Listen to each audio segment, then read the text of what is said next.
2013 Vernon Town meeting in order. Please rise to pledge allegiance. I pledge allegiance to the flag of the United States of America and to the republic for which it stands, one nation, under God, indivisible, with liberty and justice for all. Please remain standing for a moment. Just a couple of words as we start this annual meeting. I want to remind us all that we live in a world where a lot of really forthright opinions are out there, and that's a good thing. But I just want to remind us all to respect our neighbors, because we're all here because we love our community and we want it to be a better place. And really, some of us may think differently on how that should be achieved, but we all have the same goal. And please, let's remember that tonight and tomorrow night. This also has been a very tough year with lots of people that we know passing on and others being involved in tragedy. So please join me in a moment of silence.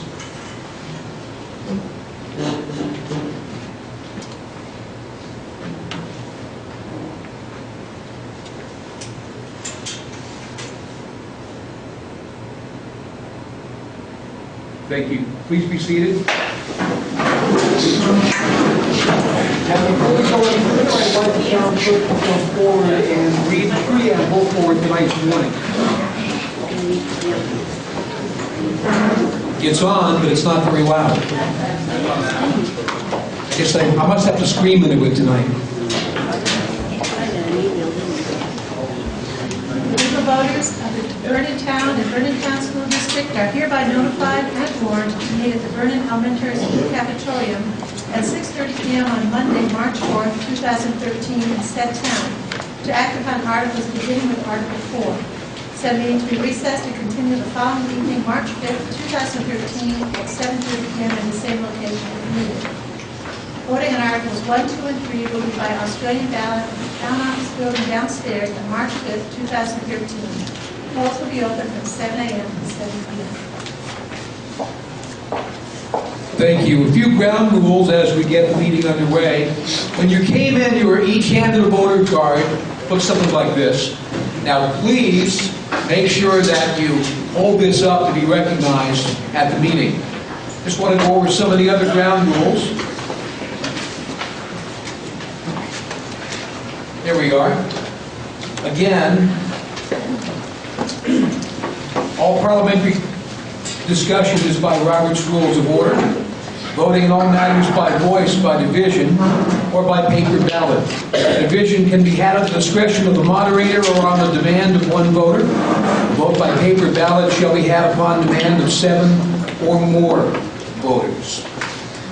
Voters who've spoken once on a question shall not be allowed to speak a second time until everyone else who has wanted to speak shall be allowed, and on each question you'll be allowed to speak a maximum of 2 times. Again, to gain the floor, rise, address the chair with your voter card, and then speak into the microphone with your name and your statement. Now, a motion must be made, seconded, and stated by the chair before it's open to debate, and the calling of the question must also be had by someone also getting the floor from the moderator.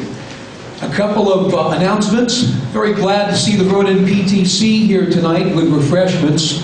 Please help them out liberally because they are doing a fundraiser. Coffee's above, by the way. And I see our microphone carriers are out tonight. Just one, or do you have your brother with you? Okay. Ian Dio in one corner and Dave Walker in the other corner. Thank you very much for your service. I also would like to now recognize Deb Hebert, the chair of the Vernon Town School Board, will introduce her board and members of the administration. Thank you. Make sure your microphone is on, Deb. There should be a switch on it.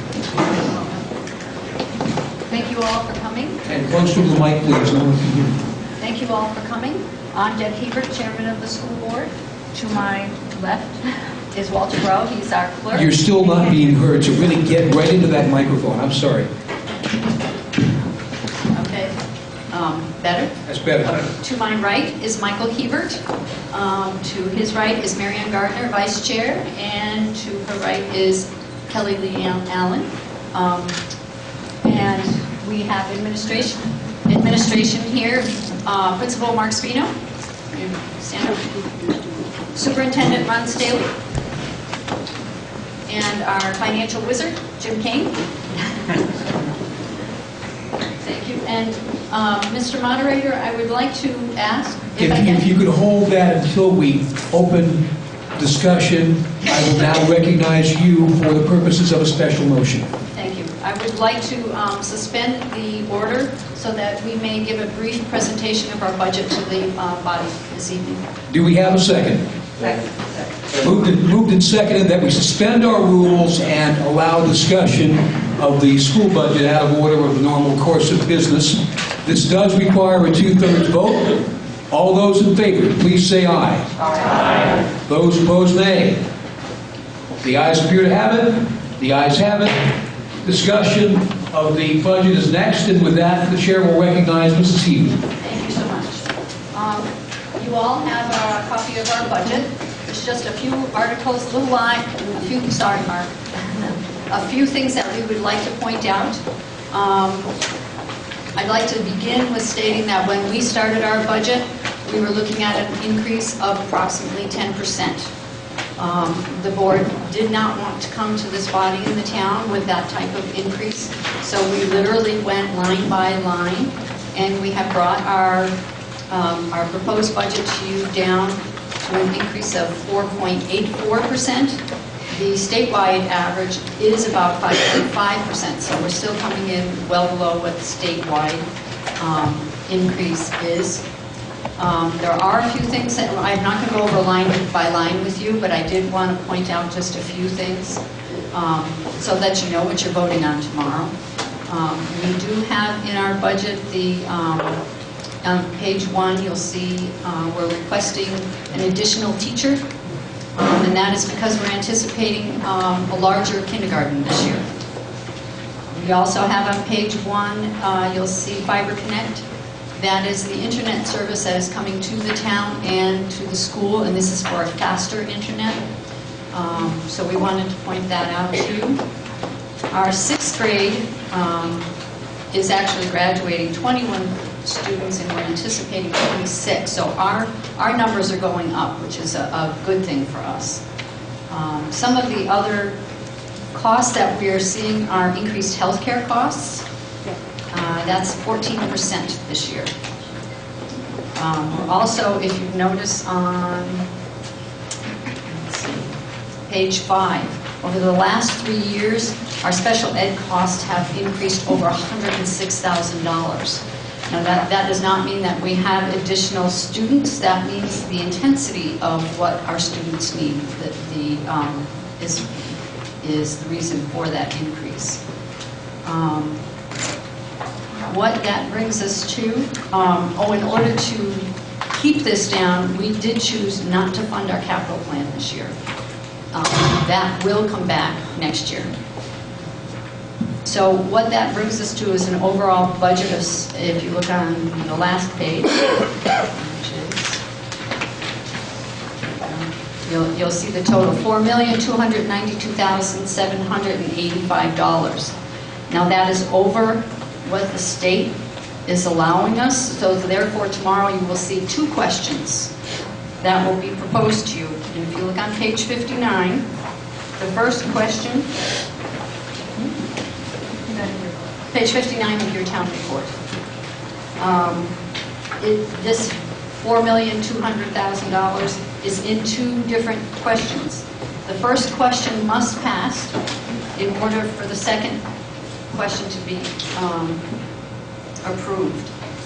We need both questions to be passed to run this school. We have gone over this budget. We do not want to cut services. We need that entire amount. And like I say, we have gone over this budget line by line. So when you go tomorrow, please vote both those articles as yes. Are there any questions for the school board on the budget? I believe I saw a hand in the back of the room. Mr. Fairman, could it be? Please wait for the microphone, sir. Thank you. I was at the budget information meeting. I'm going to ask a question I asked them because I'm not sure if there were as many of us as there were of you at that meeting. It has to do with your omitting the capital budget this year.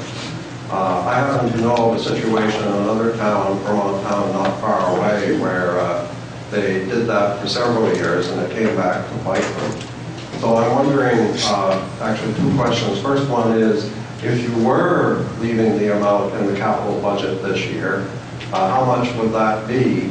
And second, if we don't pay it this year, are we likely to wind up paying more than we would have in another year? Thank you, Mr. Fairman. The school board is interrogated. Mrs. Heath. The amount that we've chosen not to fund for the capital plan is $65,621. That will not happen next year. Next year we will fund it. We have also seen that happen in other districts, and we don't want that to happen here. But we've taken a good look at our capital plan, the funds we currently have, and we feel we could safely not fund that and still keep the school in the good condition that it is now. For 1 year, we don't think it would harm us at all. But next year, we will see this funded. Further questions for the school board? Seeing none, we would say thank you and remind you that the voting on Articles 1, 2, and 3 are by Australian ballot at the Town Hall tomorrow from 7 a.m. until 7 p.m. Please remember to vote. We move now to Article 4 to see if the town school district will vote to transfer $24,634 from the Education Reserve Fund balance to defray FY 2014 expenses, and a fund report can be found on page 42 of your annual report. Is there a motion? Mr. Moderator, Mr. Healy. I move that the town school district will vote to transfer $24,634 from the Education Reserve Fund balance in order to defray fiscal year 2014 expenses. Do we have a second? Moved and seconded, the town school district vote to transfer $24,634 from the Education Reserve Fund balance to defray FY 2014 expenses. Discussion on the motion. Seeing none, all those in favor of Article 4 as read, please say aye. Aye. Those opposed, nay. The ayes appear to have it. The ayes have it. You passed Article 4. We move to Article 5 to see if the town school district will appropriate out of the unreserved, undesignated fund balance of June 30th, 2012, the sum of $167,795 for the purpose of reducing the tax rate and defraying FY 2014 expenses. Is there a motion? Yes, Mr. Moderator. Mrs. Gardner. I move that the town district will appropriate out of the unreserved, undesignated fund balance of June 30th, 2012, the sum of $167,795 for the purpose of reducing the tax rate and defraying FY 2014 expenses. Do we have a second? Second. Moved and seconded, the town school district appropriate out of the unreserved, undesignated fund balance of June 30th, 2012, the sum of $167,795 for the purpose of reducing the tax rate and defraying FY 2014 expenses. Discussion on the motion. In the back of the room, Mr. Fairman. Please stand, sir. Thank you. Mr. Moderator, this is simply a query. On which page of the town report can we find the information about this fund? The school board is interrogated on that question. Where can we find information on that undesignated, unreserved fund balance?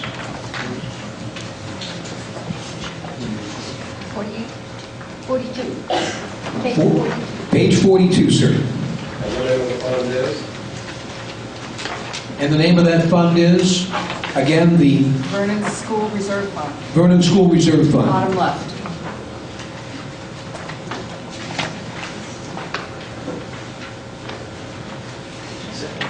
Mr. Kane has asked to be recognized unless there's objection We will allow him to speak and get him a microphone because he is not a voter of the district. However, he is someone who could lend some light on this subject. This balance is from the operations for the year ending June 30, 2012. It's the excess of revenue over actual expenses for the year, and Sally could confirm that number, the use of the balance. All right, and the town treasurer is briefly queried for a answer on that question. Sally Brassor, the 167,795 is the fund balance that was left after income and expenses from last year. And then the article before that is the amount moved from the reserve fund to add to that, to make the total revenue that will offset taxes by be $192,469. Thank you. Further discussion on article number 5. This half of the room, Mr. Hicks. Munson Hicks. So I'm just to be clear, the end result will be that the fund will be empty? School board is queried.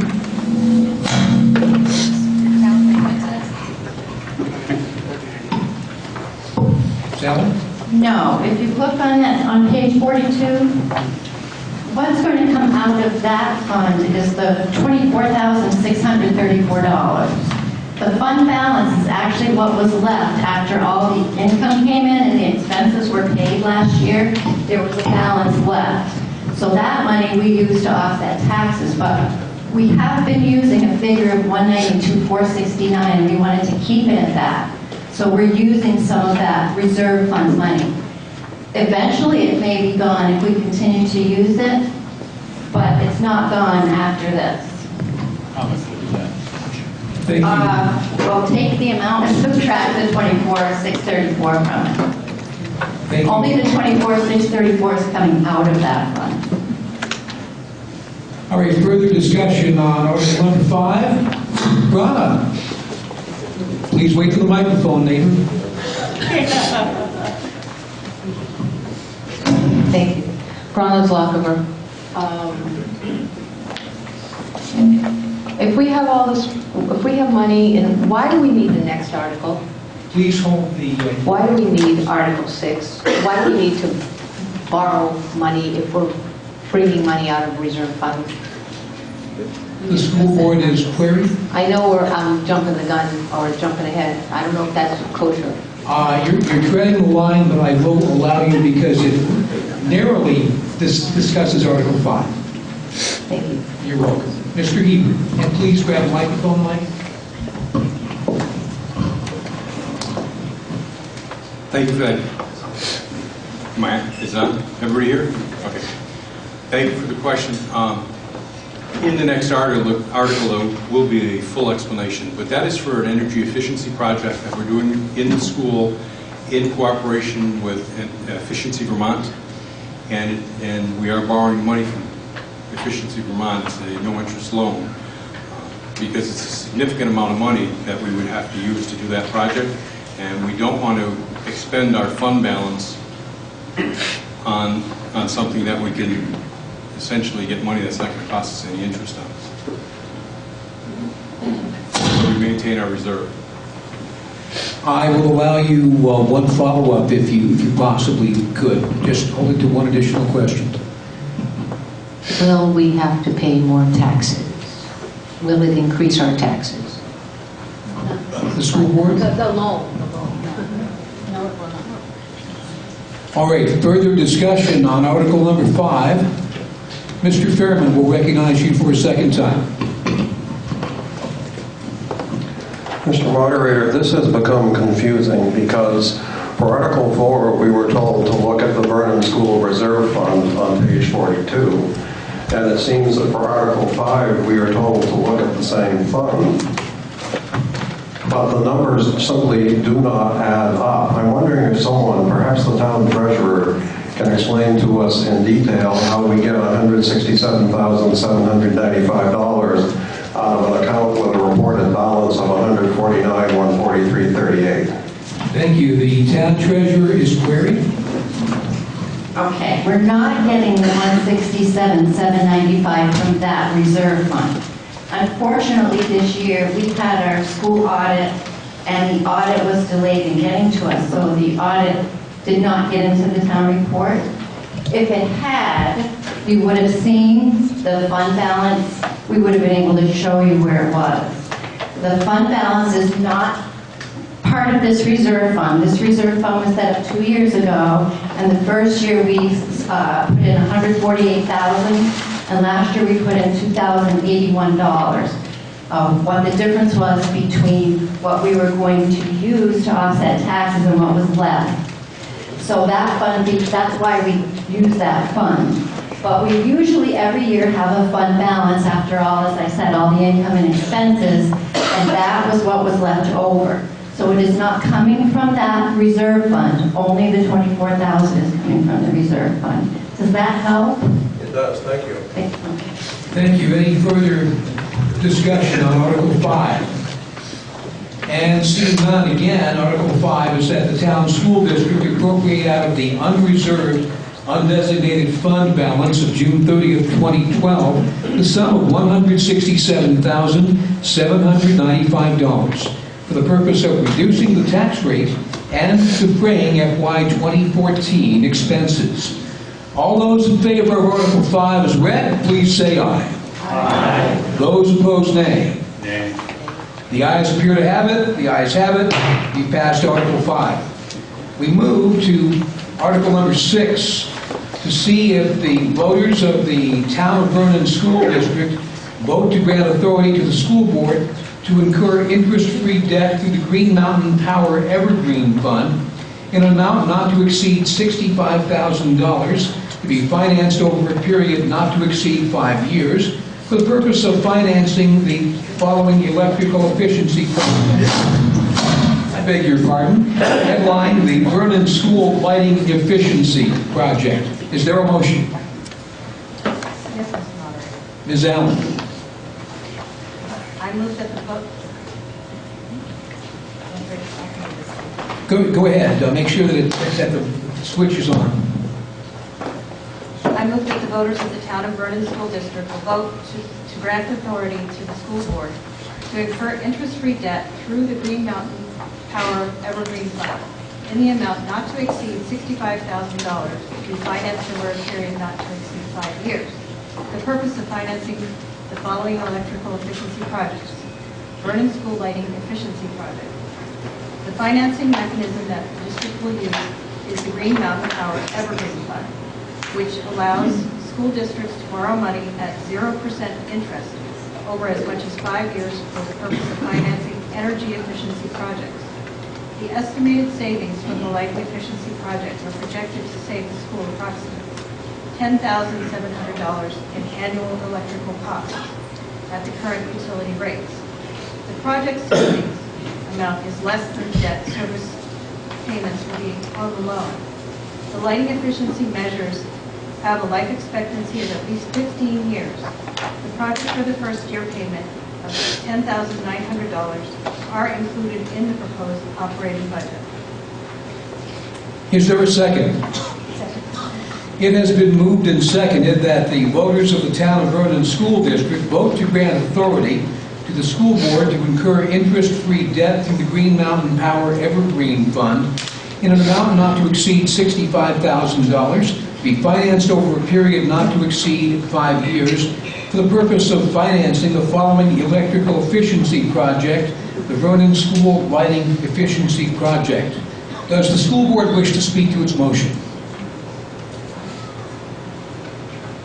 Not unless anybody has any questions. All right, thank you. Any further discussion on Article number 6? And seeing none. All those in favor of Article number 6 as read, please say aye. Aye. Those opposed, nay. The ayes appear to have it. The ayes have it. We passed Article 6. We move to Article number 7 to see if the Vernon Town School District will authorize the town school board to borrow money in anticipation of taxes. Is there a motion? Mr. Moderator, Mr. Breaux. I move that the town school district authorize the town school board to borrow money in anticipation of taxes. Do we have a second? Second. Moved and seconded that the Vernon Town School District authorize the town school board to borrow money in anticipation of taxes. Discussion on the motion. And seeing none, all those in favor of Article 7 as read, please say aye. Aye. Those opposed, nay. The ayes appear to have it. The ayes have it. We passed Article 7. We now move to Article 8, other business that may lawfully come before the school board portion of this annual meeting. And by prior arrangement, without objection, we will recognize Superintendent Ron Staley. Ron, not being a voter in the town of Vernon, but being a qualified school official, he has a presentation. Thank you. I'd like to present a 9-year service award from the Vermont School Boards Association. This is in recognition of dedication and exemplary service to the Vermont children as a board member for the Vernon School Board. This is to Walter Bro for 9 years of service.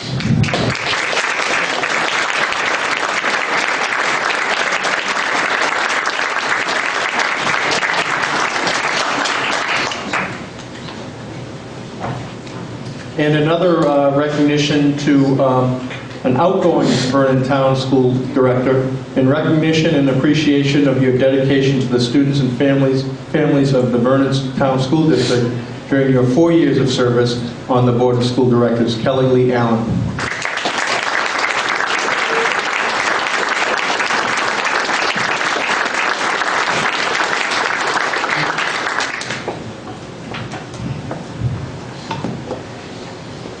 Further discussion under Article 8, other business in the school board part of the meeting. Mr. Heber.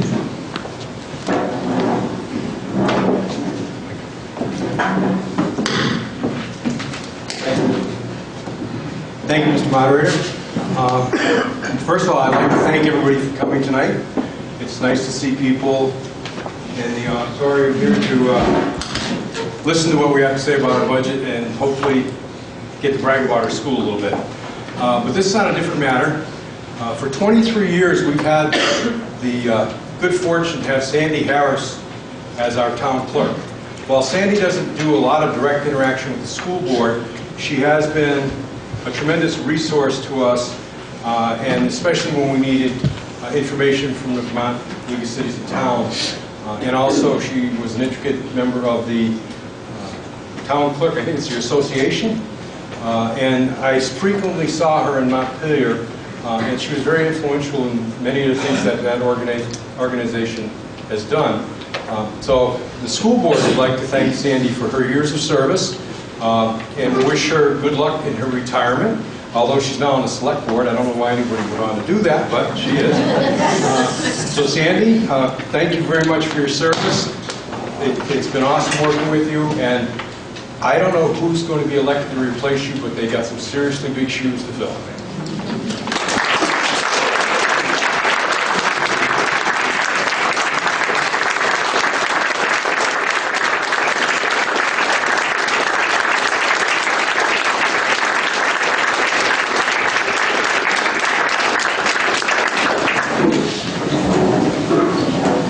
Further discussion under Article 8, other business for the school board portion of the annual meeting. And seeing none, we will take a brief recess and get ready for the town portion of the annual meeting. We'll be in recess 5 minutes. We are now in the town portion of our annual meeting, and with that I'd like to introduce the select board chair, Patty O'Donnell, for introduction of the select board. Thank you, Mr. Moderator.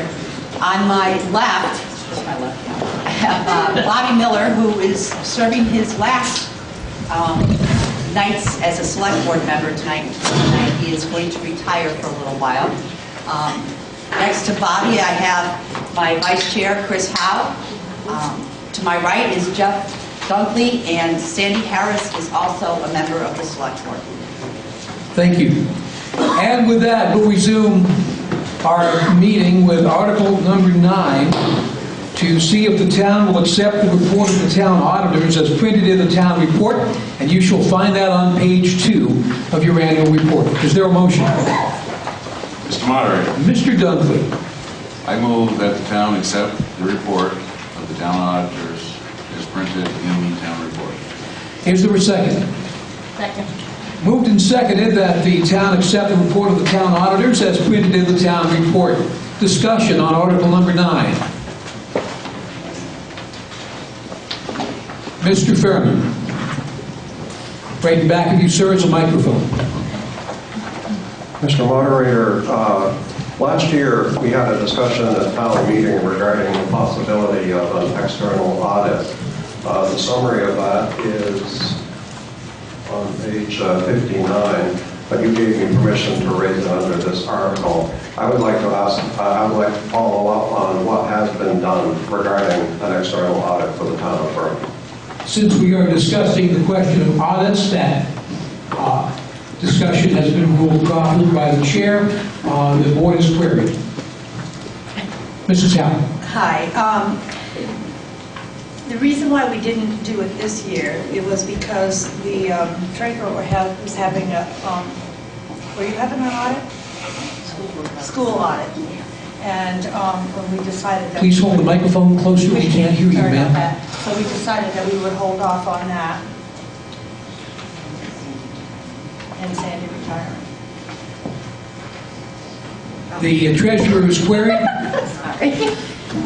Actually, we are going to do the audit, but we're doing it, we wanted to wait until taxes. I did have a school audit through, I would say, early January. Taxes were due in February, town meeting in March. So we're hoping to do it now. It will be done by the end of the fiscal year. Thank you, Sally. Thank you. Further discussion, Article number 9. Seeing none, all those in favor of Article 9 as read, please say aye. Aye. Those opposed, nay. The ayes appear to have it. The ayes have it. You passed Article 9. Article 10, to choose a committee for Memorial Day, and the existing committee is on page 3 of your annual report. Is there a motion? Mr. Miller. Mr. Moderator, I move to elect Peter and Angela Miller as the committee for Memorial Day. Second. Moved and seconded, we elect Peter and Angela Miller as the committee for Memorial Day. Discussion on the motion. All those in favor of Article 10 as read, please say aye. Aye. Those opposed, nay. The ayes appear to have it. The ayes have it. You passed Article 10. Article number 11, to choose a committee to disperse income from the Marsh Fund. And you'll find that fund information on page 3 of your annual report. Is there a motion? Mr. Moderator. Mr. Miller. I move to elect Barbara Mosley and James Brown as the committee to disperse the income of the Marsh Fund. Is there a second? Second. Moved and seconded that we elect Barbara Mosley and James Brown as the committee to disperse the proceeds of the Marsh Fund. Discussion on the motion. Seeing none, all those in favor of Article 11 as read, please say aye. Aye. Those opposed, nay. The ayes appear to have it. The ayes have it.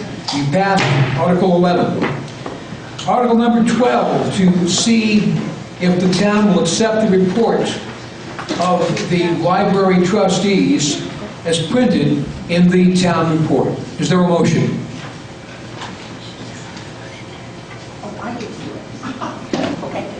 Please ask for the floor. You asked me? Yes, Mr. Moderator says you can. Yes, Mr. Moderator. And please grab a microphone and do that. Hey, look, it wasn't built today, you know. Nothing ever was. Right, okay. We're asking the town to please accept the report of the Vernon trustees as printed in the town report. Thank you. Is there a second? Second. Moved and seconded, the town accept the report of the library trustees as printed in the town report. Discussion on the motion. Mrs. Newton. It's coming your way.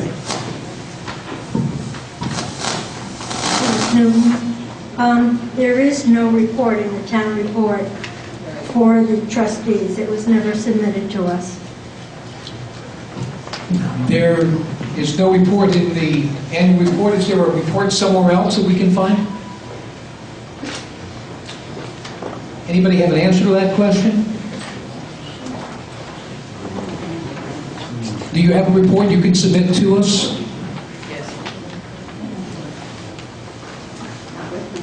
Okay. Mr. Fairman, we'll recognize you. Mr. Moderator, is there currently a motion on the floor? Yes, there is, sir. I move to amend the motion by tabling it until the missing report is made available to us, because we should not have to make such a decision when trustees, for some reason, I can't avoid these words, cannot be bothered to submit a report.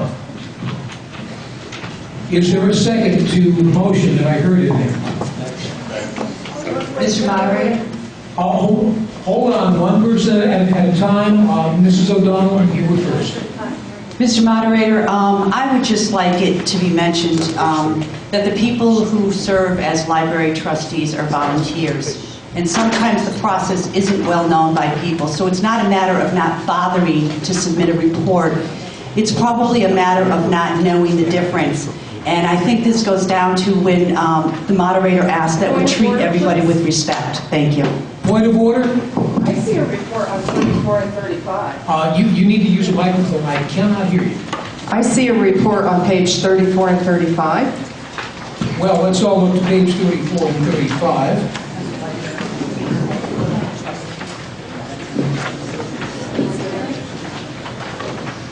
And there it is, page 34 and 35. And Mr. Fairman, if you choose, we would grant you leave to withdraw your motion to table. Yes, sir. Thank you. You're very welcome. Whoever did the second, we'll have them withdraw their second as well. So again, we have your library report. Further discussion on Article number 12. Seeing none, all, Mrs. Newton, if we could.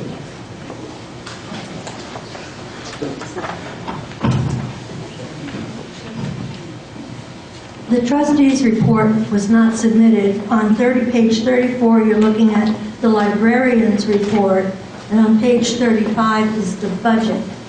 The trustees usually give us a written report, but this year it wasn't submitted, so I'm not sure who put the article in, but that's the way it went.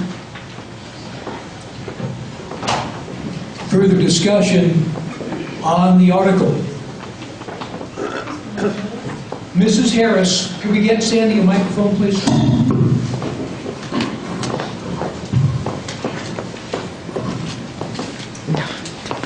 I make a motion that we amend the motion to accept the report of the Vernon Free Library Librarian's report. There is a motion and a second that we amend the article to accept the report of the Vernon Librarian report as printed in the town report. Discussion on the amendment. Seeing none, all those in favor say aye. Aye. Those opposed, nay. The ayes appear to have it. The ayes have it. The motion has been amended. Again, we're at Article 12 as amended, that the town accept the report of the Vernon Librarian as printed in the town report. All those in favor, please say aye. Aye. Those opposed, nay. The ayes appear to have it. The ayes have it. You passed Article 12. We have Article 13, to choose a library trustee to fill the unexpired term of 1 year. That is on page 3. Mrs. Pereira, we would recognize you as soon as you get a microphone. You're very welcome. Mr. Moderator, I'd like to make a motion to elect 3 library trustees. At this point, this motion was to choose a library trustee to fill the unexpired term of 1 year. The town report has them as 3 separate articles, ma'am. Okay. Okay. So you would move that you choose your name for the library trustee of the unexpired term of 1 year. And I would like to nominate Deb Barrier for the 1-year term as library trustee. There is a second. Second. Moved and seconded that we elect Deb Barrier to fill the unexpired library trustee term of 1 year.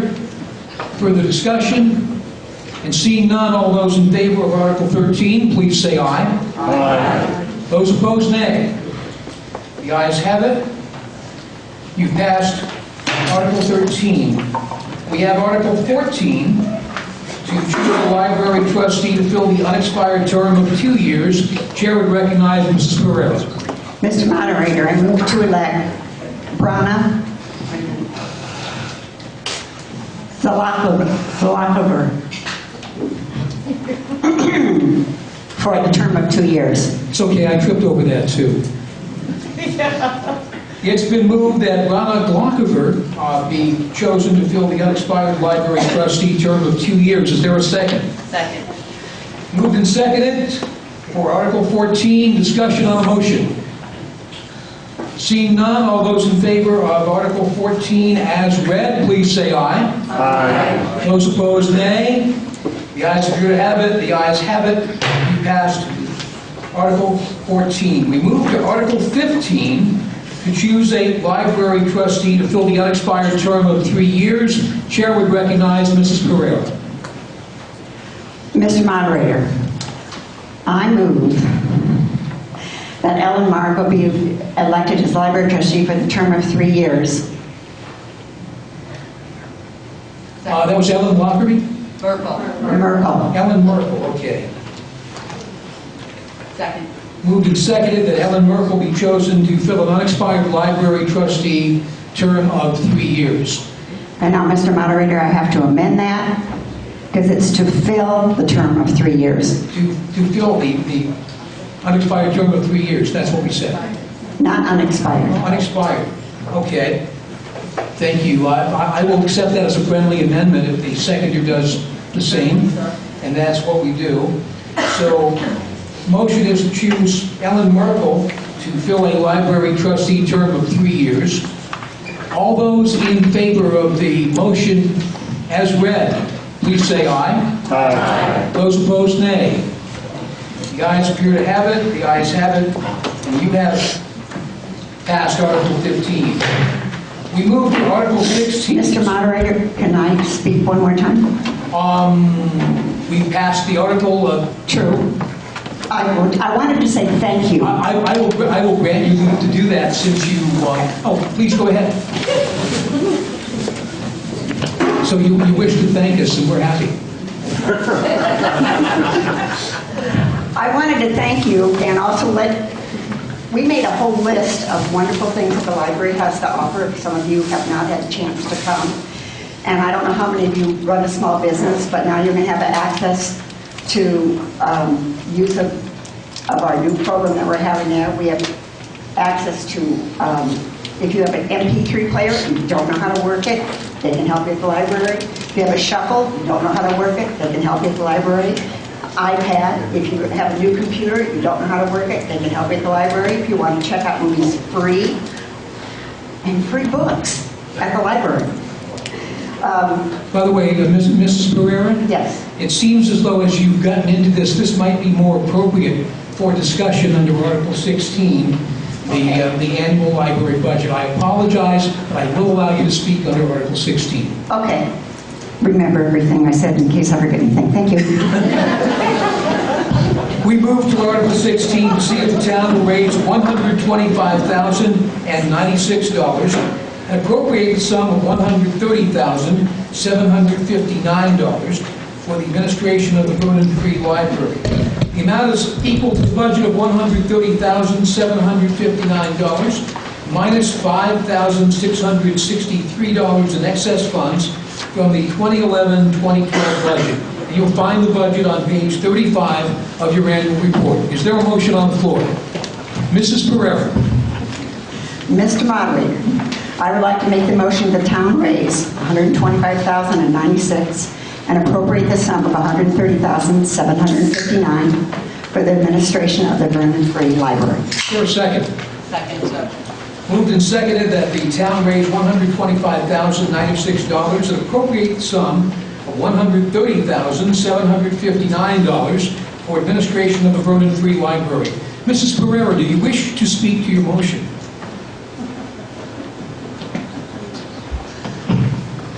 You're doing so well. Thank you. I don't really need to repeat anything, right? You all got it the first time? Okay. We're glad to see you at the library. Thank you. Further discussion on the article, Mrs. Sterapinski. It's not much, but you need to add 30 cents. 125, 96, 30. I'm glad there's somebody who does math here.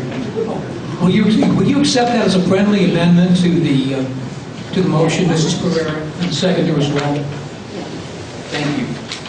So, somebody have that final total? I just want to make sure we have this correct.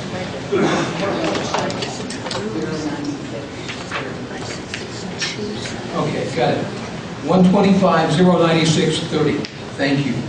Further discussion, Article 16. In the back of the room, Mr. Miller, please grab the microphone, Paul. The article states that they want to raise $125,000. This brings up another issue for me. On page 8,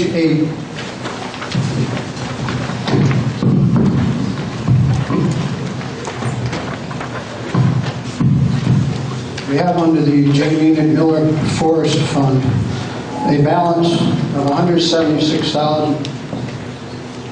I would suggest perhaps, or like to see if people would agree, we could transfer that $125,000 to library ones from this town forest fund, because I don't see any reason why the town forest has a fund of $176,000.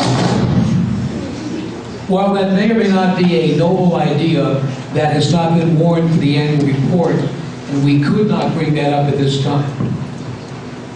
May I suggest that we consider at some time? I believe the board has heard you. Thank you. Further discussion on Article 16. Seeing none, it has been moved and seconded.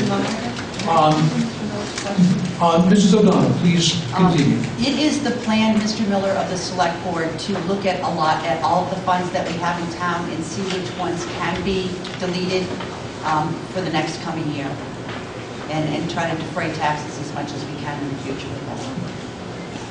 Thank you. Further discussion, Article 16. Seeing none, the motion is that the town raise $125,096.30 and appropriate the sum of $130,759 for the administration of the Vernon Free Library. All those in favor of the motion, please. I did not see you, Mr. Pond. I will recognize you before we go to a vote. The microphone's in back of you, George. Other side. I was listening to what Patty just said, and I was also listening to this man here. The thoughts of deleting or depleting some funds, such as that large amount of money. We have faith in our select board, but I would think that our citizens of Vernon would have a final say-so of whether that's gone or not. Seems how it came from all of us, not just the select board. Thank you. The board is interrogated. Please continue, Mrs. O'Donnell. The Select Board doesn't have the authority to spend any money without the voters' approval. So if we were to look at it, it's time-consuming to look at all these funds. We spent this past year looking at all the ordinances and the town policies.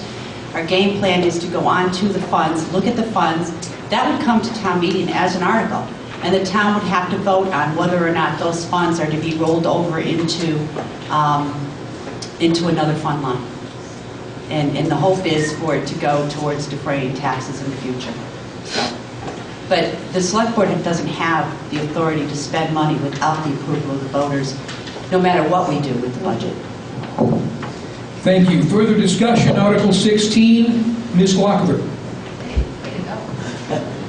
That was it. I'm still in training. After 64 and a half years, so am I.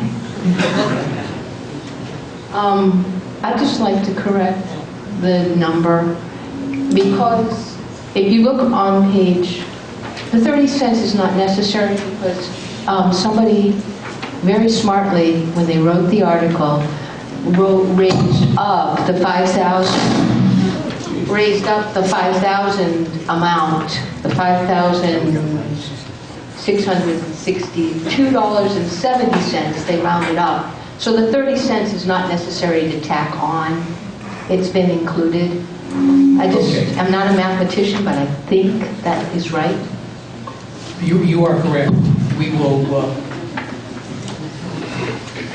go from there. Thank you. Again, the motion is that the town raise $125,096, appropriate the sum of $130,759 for the administration of Vernon Free Library. All those in favor of Article 16, please say aye. Aye. Those opposed, nay. Nay. The ayes appear to have it. The ayes have it. It passed Article 16.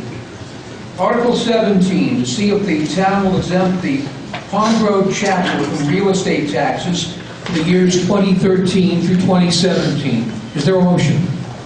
Mr. Moderator. Mr. Miller. I move that the town exempt the Pond Road Chapel from real estate taxes for 2013 to 2017. Is there a second? Second. Moved and seconded, the town exempt the Pond Road Chapel from real estate taxes for 2013 through 2017. Discussion on the motion, Mr. Gassett. Dale Gassett, I just want the body to know that this is essentially an exercise we have to go through from the historians every 3 years, or every 4 years, I'm sorry, as a nonprofit organization and as a church, it's bound to us by the state to do this. So that's the reason for bringing this before the town. Thank you. Further discussion, Article 17. Again, the motion was to have the town exempt the Pond Road Chapel from real estate taxes for the years 2013 through 2017. All those in favor of Article 17, please say aye. Aye. Those opposed, nay. The ayes appear to have it. The ayes have it. We pass Article 17. We've passed Article 17 already. Do you have a point of order or a point of something you wish to make, Mr. Fun? Well, I guess that's got a question. Does it pertain to the article we just passed? Yeah. We have just moved past that article and we're now on another article. Fine. So you can ask that under other business if you would like. We've moved on beyond that article now, sir. Okay. Okay. We move to Article 18 to see if the town will raise and appropriate the sum of $15,000 to be placed in the previously established Elderly Assistance Fund. Fund report on page 9 of your annual report, written report on page 29. Is there a motion? Mr. Moderator. Mr. Miller. I move that the town raise and appropriate the sum of $15,000 to be placed in the previously established Elderly Assistance Fund. And it's been seconded, moved and seconded. The town raise and appropriate the sum of $15,000 to be placed in the previously established Elderly Assistance Fund. Discussion on the motion. Mr. Hicks. Microphone's coming your way, sir.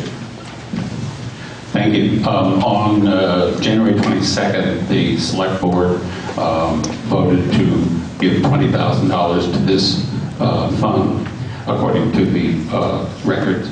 1 week later, that was changed to $15,000. I'm curious if the Select Board could tell us what happened in that week to make this $5,000 cut required. The board is interrogated. Mr. Miller.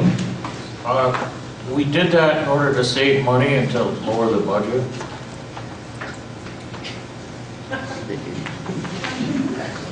Further discussion, Article 18. And seeing, actually, we have someone else who'd like to speak, Mr. Ball. Mike Ball. In the past, it's been $20,000, and that's been used. And I don't understand why we want to put people at risk if we're going to drop it by $5,000. The board is interrogated. If it so chooses, Mr. Miller. Because there was a balance left of $7,871, so we thought it would be appropriate to take out the $5,000 and we would still have the $7,000.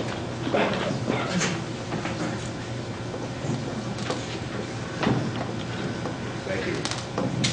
Thank you. Further discussion, Mrs. O'Donnell. The select board started building the budget this year, trying to keep in mind the fact that many people in this town have either lost their jobs or are working for less money than they were last year or the year before. So we tried really hard to not raise extra dollars. So if we saw that there were funds last year that were unspent, we didn't raise as much money as we did last year. We tried to balance it all out. And it's hard. We did change the language also for elderly assistance.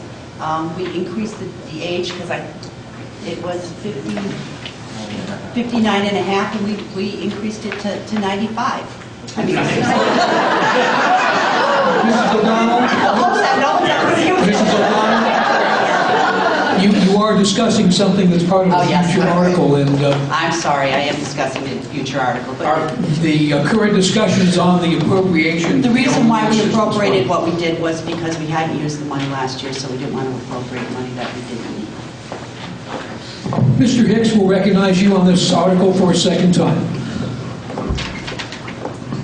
Thank you. I agree with Mr. Ball that as you, Patty, said, people are losing jobs and they are going to be more and more in financial difficulties. I asked the chairman of this fund exactly how many people were using it, and I was informed that some 70 families have used it so far, of which $14,000 was spent. That comes out to about $200 a family at a time when lots of people are hurting. Yet we are going to spend over $12,000 per pupil by choice. We are going to spend not a lot of money, but some money for a town bus. No other parts of the funds that I could see that came up in front of the town select board were ceremoniously cut within a week of having been appointed, having been approved. I think this is very short-sighted. I assume that, therefore, when we come up to the James Cusack Scholarship Fund, which also has a balance of $78,000, which more than covers almost 2 years, that we won't have to fund the extra $40,000 that has been appropriated or asked for appropriation. So I think it's just a kind of a mean-spirited choice for us to make, to take the most vulnerable people, our elderly, who are going to be hurting proportionately more than other people, to cut that fund. Further discussion, Article 18. In the back of the room, Mr. Pond. Getting back to getting away from the forest fund this young man over here talked about, there also is a place in our budget that we could, if they wanted to choose an alternate route, the dog fund in the budget has $16,087.82, which they haven't had an animal control officer since cobwebs. I think me and Scott were probably the last two. And it continues to build as people register their animals, but there doesn't appear to be anything really spent out of this in the last couple of years. So, you know, there's another spot right there where if they wanted to use the $15,000, they could go back and take a look at the dog fund, because there is money there that could be used also. Thank you. Further discussion, Article 18, in the front of the room, Ms. Royer.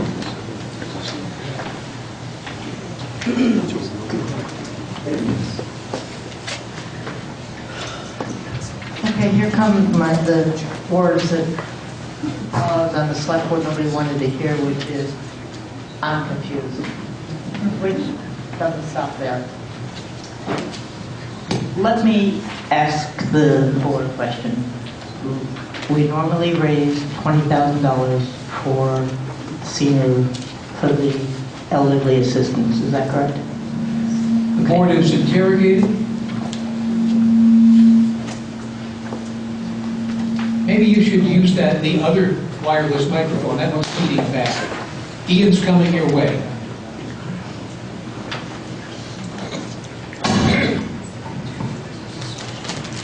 Board is interrogated, Mrs. Howard.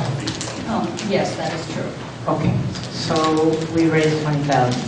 This year, we're raising 15,000. Oh, the other piece you need to know is that I'm enumerate, which means I really suck at numbers. I am grateful to QuickBooks, but even enumerate, 7,000, how much was left? $7,871.31. 7,800 and whatever. Added to 15,000 in my enumerate brain brings us over 20,000. Is that not correct? That is correct. Thank you. Further discussion on Article 18, Mr. Ball.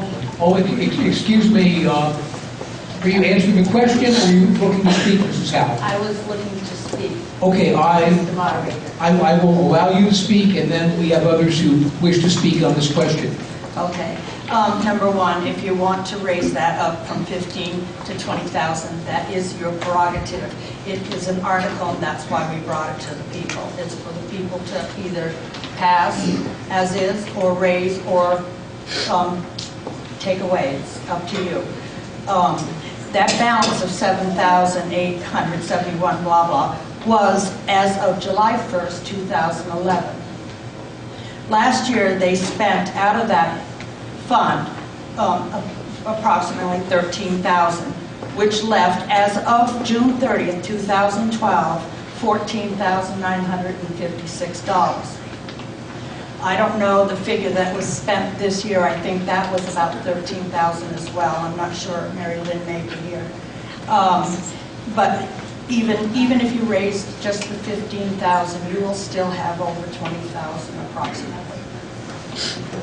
Thank you. Further discussion, Article 18. Seeing none, we're going to move for a vote.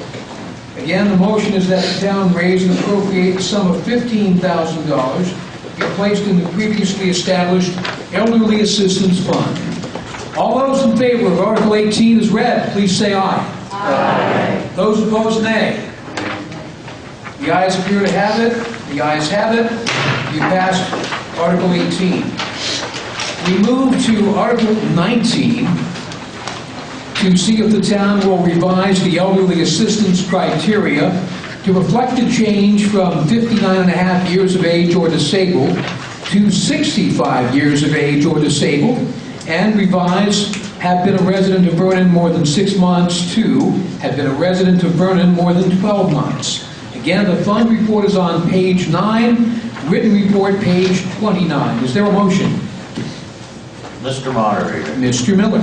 I move that the town revise the elderly assistance criteria to reflect a change from 59.5 years of age or disabled to 65 years of age or disabled, and revise being a resident of Vernon more than 6 months to being a resident of Vernon more than 12 months. Is there a second?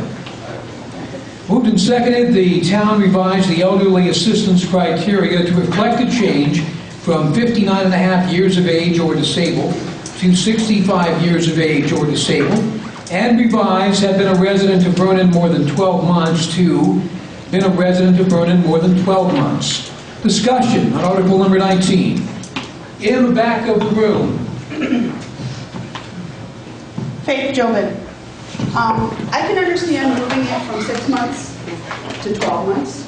But why move it from 59 years? Some 59-year-olds have medical issues and they need assistance.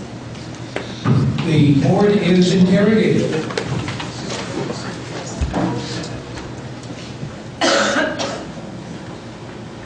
Anybody on the board care to answer the question? Mr. Miller? If you're 59 and a half years old and you have medical issues, you're probably disabled, so you would still be covered. There are further questions on the article in the back of the room. Mr. Gasson.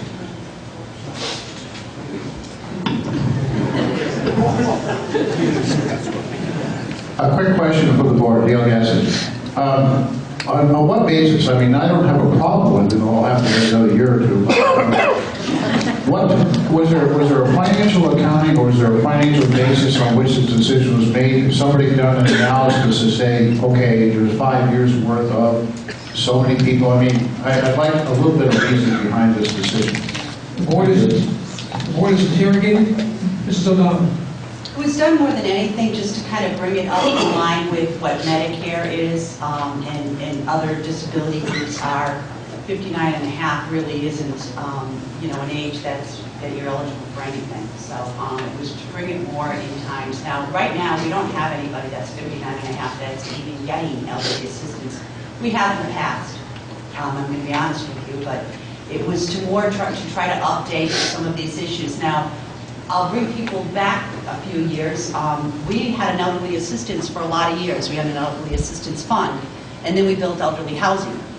When we first built elderly housing, there was not supposed to be any more elderly assistance. All of the money that was in the elderly assistance fund was going to go into elderly housing, and that was going to be it.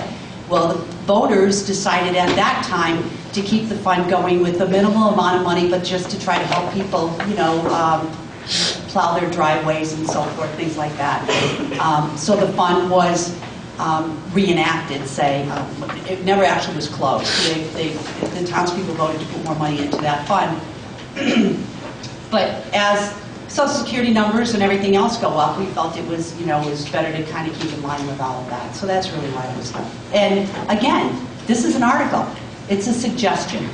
The townspeople are here to vote for what they want to vote for, and that's what town meeting's all about.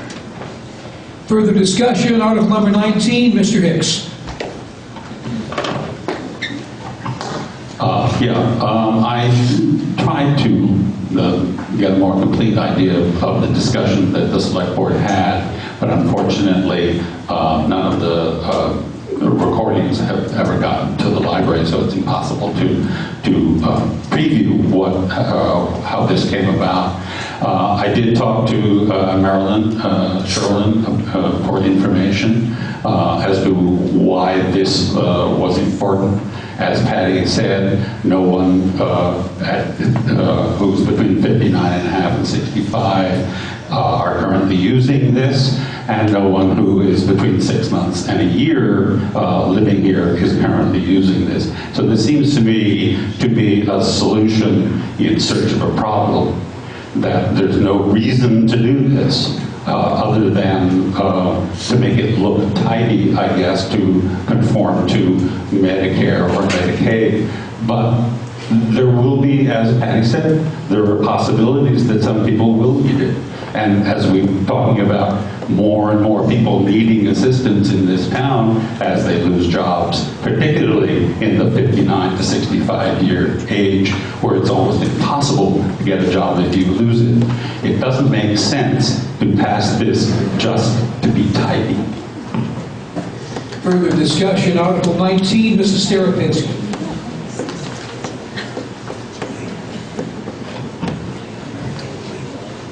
Hi, Linda Starapinsky. Question I have is, what are the income guidelines for this?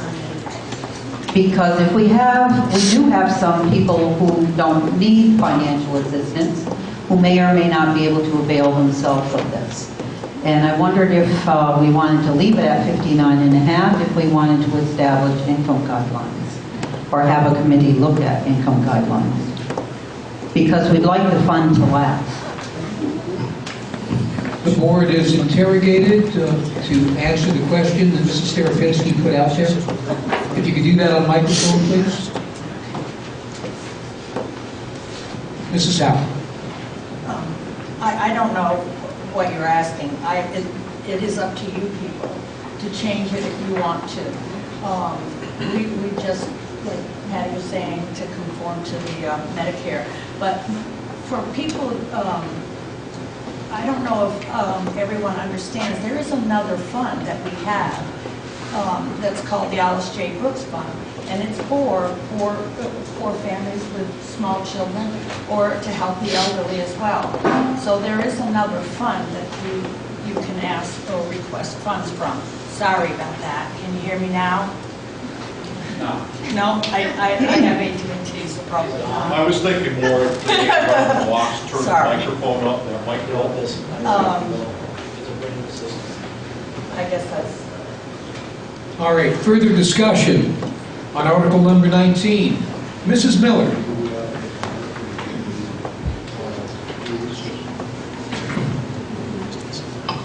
Mary Miller, I'd like to move the question.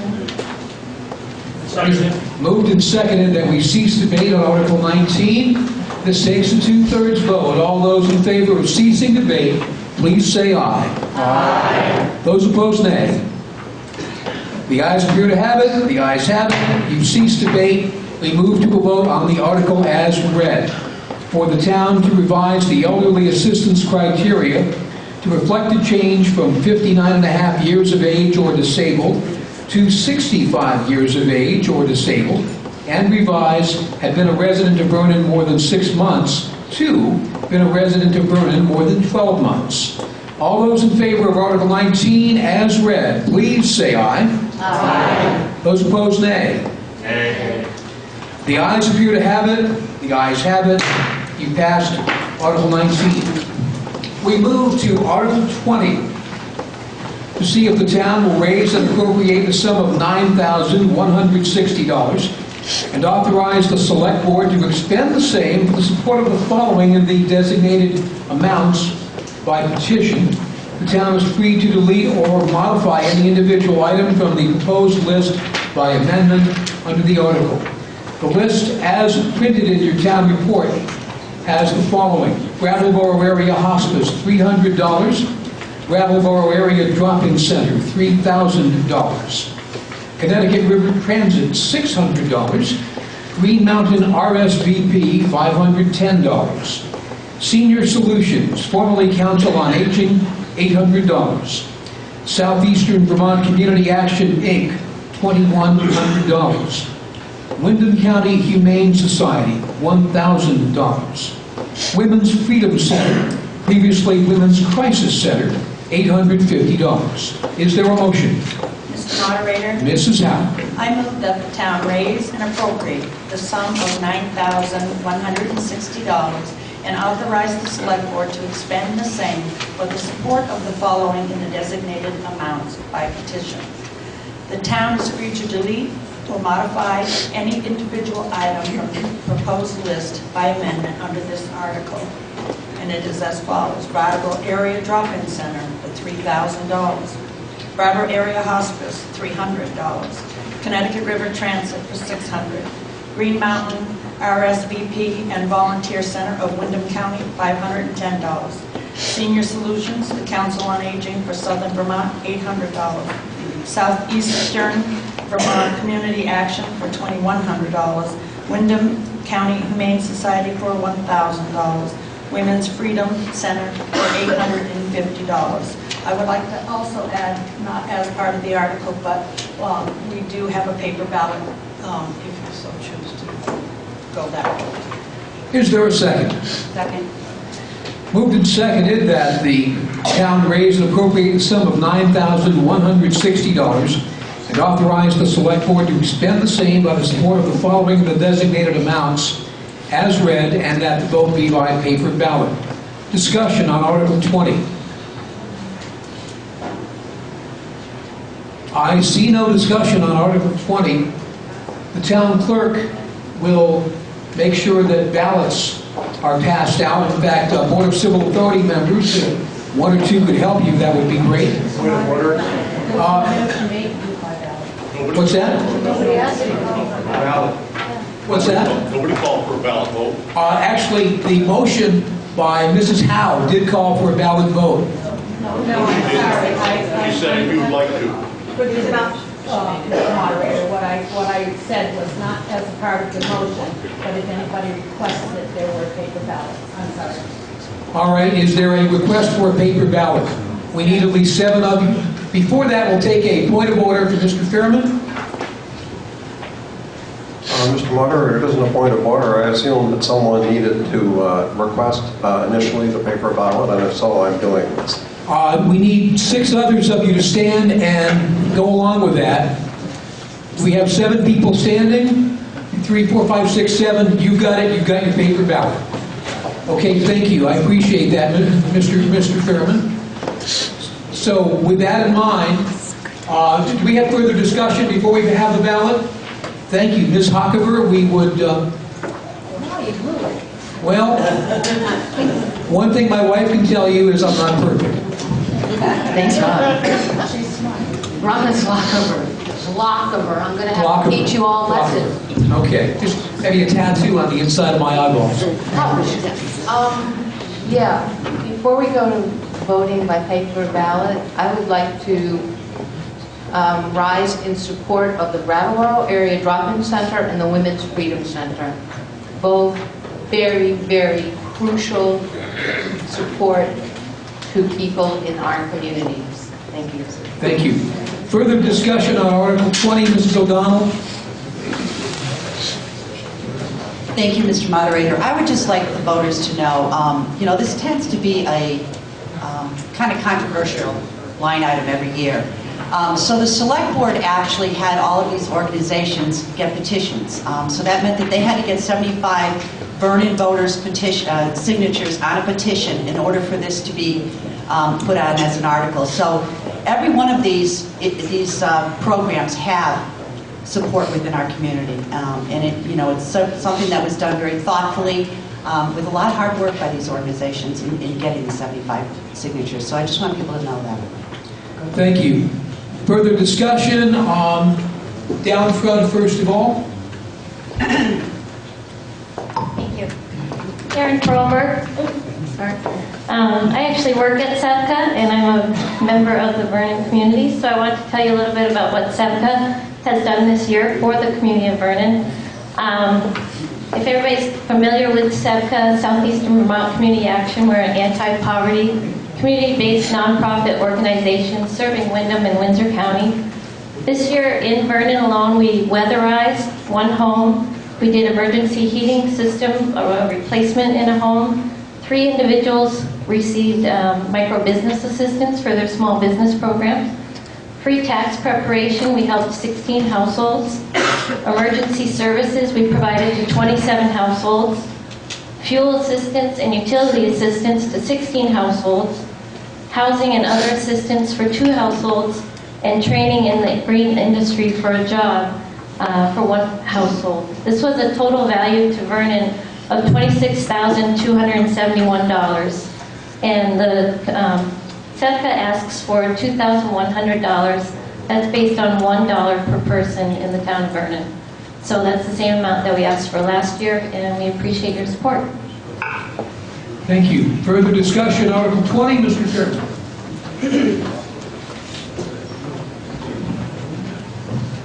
Mr. Moderator, regarding the RSVP appropriation, which stands for Retired Senior Volunteer Program, Mr. Peter Sears, who is program manager for RSVP, is here, but he is not a Vernon voter. So as a Vernon voter, I'm requesting the Assembly's permission for him to speak to his proposal. Unless there's objection from the body, Mr. Sears will be allowed to speak. Seeing none, Mr. Sears, please continue. Thank you, Mr. Moderator. I'm Peter Sears, Program Manager for RSVP Windham County. Green Mountain RSVP and Volunteer Center is part of a nationwide program for people aged 55 and older who wish to have a positive impact on the quality of life in their communities. Through the use of their skills and knowledge, they offer their volunteer service to nonprofit and community organizations. Bone builders and osteoporosis exercise class, Seniors in Schools, which helps young students read, and Telecare, a call-in for hometown elders, are three of the important programs that RSVP sponsors in Wyndham County. Our volunteers address community concerns such as health and independent living for elders, literacy, emergency preparedness, and the needs of lower-income citizens. Vernon RSVP volunteers serve at Brattleboro Memorial Hospital, the Vernon Elementary School. They knit for the Reformer Christmas stocking, make friendly visits to Vernon Green Nursing Home, and lead a bone builders twice a week class at the nursing home and elsewhere. Throughout Wyndham County, RSVP volunteers gave over £35,000 of service last year to non-profits and community institutions. Thank you. Thank you. Further discussion, Article 20.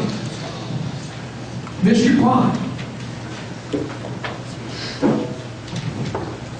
Mr. Moderator, I think my only personal opinion is listening to this young lady from the amount of dollars that they gave to the people of our town and helped, listening to the man from the RSVP, and knowing people that use the other agencies that are listed in this book. The little bit of money that's asked for in these programs is merely chump change. I would like to ask that Mr. Fairman drop his amendment and we just vote on this and let these people have this money, because I'm, in my heart, and I know people that do use these services, it's totally just. There were actually several others who sustained that vote, so we will do paper ballot unless you'd like to move that we not. Well, okay, I will.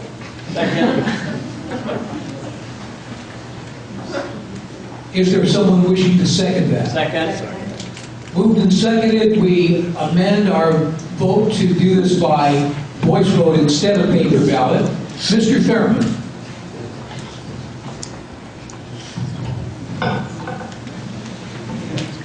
Point of order, Mr. Moderator.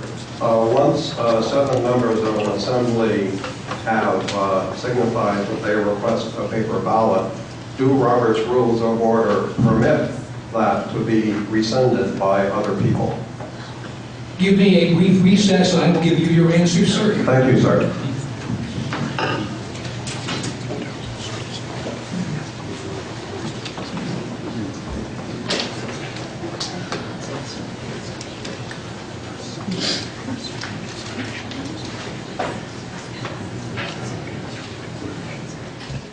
I would say, Mr. Fairman, your point of order is in order. After the paper ballot has been called for, according to Robert's rules, we do need to go by that. So, sorry, Mr. Pond, your motion is out of order. Okay. Okay? Further discussion under Article 20, Mr. Hicks.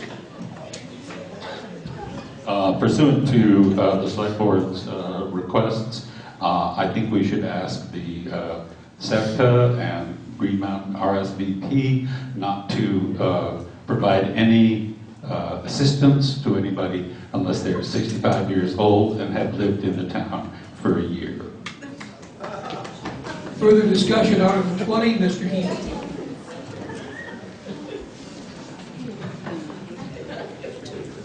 Thank you, Mr. Moderator. For years, this has been a controversial issue. People like to give to certain funds and not to others, and there's always been some resistance to doing this. But I would like to thank the Select Board this year for changing the process, because for a number of years, many of us in town would complain that all you needed to do was submit a letter to the town and you received money with very little effort. I do applaud you for at least making people petition for the money, and I'm not sure if that's why the list is shorter. Certainly, I think people have at least done more than made a phone call or wrote a simple letter asking for money. So I do appreciate your efforts to try and tighten up the system. Thank you. Further discussion, Article 20. Ms. Goodall. I'd like to remind you, Mr. Hicks, there's really no need for the sarcasm. We did what we did because we're given the responsibility to do the best we can for the town. If you don't agree with us, that's what town meeting's all about. Make a motion and change the numbers. But sarcasm doesn't do anybody in this town any good. Call for the question. Vote. Did I hear someone wish to be recognized? Mr. Hammond.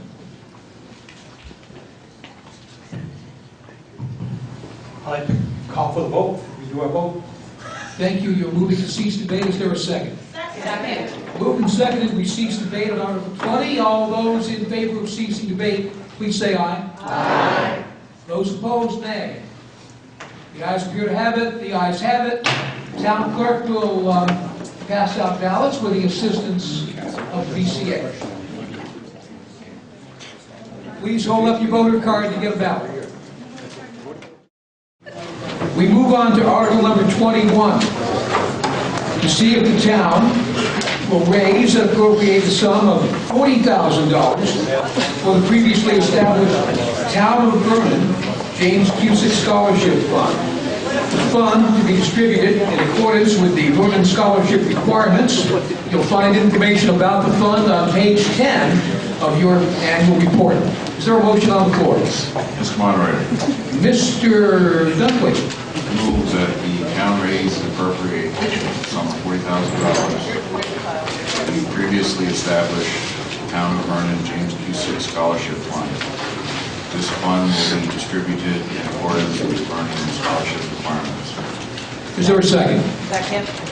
Moved and seconded that the town raise and appropriate the sum of $40,000 to the previously established Town of Vernon James Cusick Scholarship Fund. The fund to be distributed in accordance with the Vernon scholarship requirements. Discussion on the motion. And Mr. Hicks. Yeah, hi, I'm not opposed to this at all. I did want to bring up the comment that there was a question of means testing for various things. This is another fund that has no means testing. Actually, it does have means testing. If you can afford to go to college, we'll give you $2,000. So there is a means test, but it's kind of reversed. I just want to bring up the inequity of there is $78,000 currently in that fund according to the pink paper, and yet we're going to put in another $40,000, so there'll be 100 and whatever thousand, which will basically, we only can spend $40,000 a year. So it's essentially a fund that's overfunded. Now, I'm going to vote for it because I think it's important to help people to help people wherever. But I just want to point out that fact, that we're having kind of double standard here. Thank you. Further discussion, Article 21? Seeing none. Again, motion is that the town raise and appropriate the sum of $40,000 for the previously established Town of Vernon James Cusick Scholarship Fund. The fund to be distributed in accordance with the Vernon scholarship requirements. If we're ready for the question, all those in favor of Article 21 as read, please say aye. Aye. Those opposed, nay. The ayes appear to have it. The ayes have it. We passed Article 21. We move to Article 22 to see if the town will raise and appropriate the sum of $1,000 for the previously established Town Copiers Fund. Is there a motion? Mrs. Howard. Mr. Moderator, I move that the town raise and appropriate the sum of $1,000 for the previously established Town Copiers Fund. Is there a second? Moved and seconded that the town raise and appropriate the sum of $1,000 for the previously established Town Copiers Fund. Discussion on the motion. And seeing none. All those in favor of Article 22 as read, please say aye. Aye. Those opposed, nay. The ayes appear to have it. The ayes have it. You have passed Article number 22. Article 23, to see if the town will approve the Vernon Capital Plan as presented in the annual report. The town is free to add, delete, or modify any individual item from the proposed plan by amendment under the article. And projections can be found on page 15. Is there a motion? Mr. Moderator, Mrs. O'Donnell. I move that the town approve the Vernon capital plan as presented in the annual report. The town is free to add, delete, or modify any individual item from the proposed plan by amendment under this article. Is there a second? Second. Moved and seconded that the town approve the Vernon capital plan as presented in the annual report. The town is free to add, delete, or modify any individual item from the proposed plan by amendment under this article. Discussion under Article 23.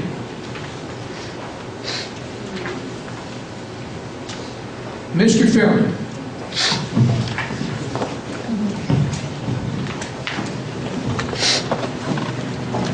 Mr. Moderator, a year ago at Vernon Town meeting, Vernon voters amended the Vernon capital plan proposed by the Vernon Finance Committee to include 3 police cruisers for the Vernon Police Department instead of just 2, so that the oldest, a 2005 Ford Crown Victoria, could be replaced as soon as possible.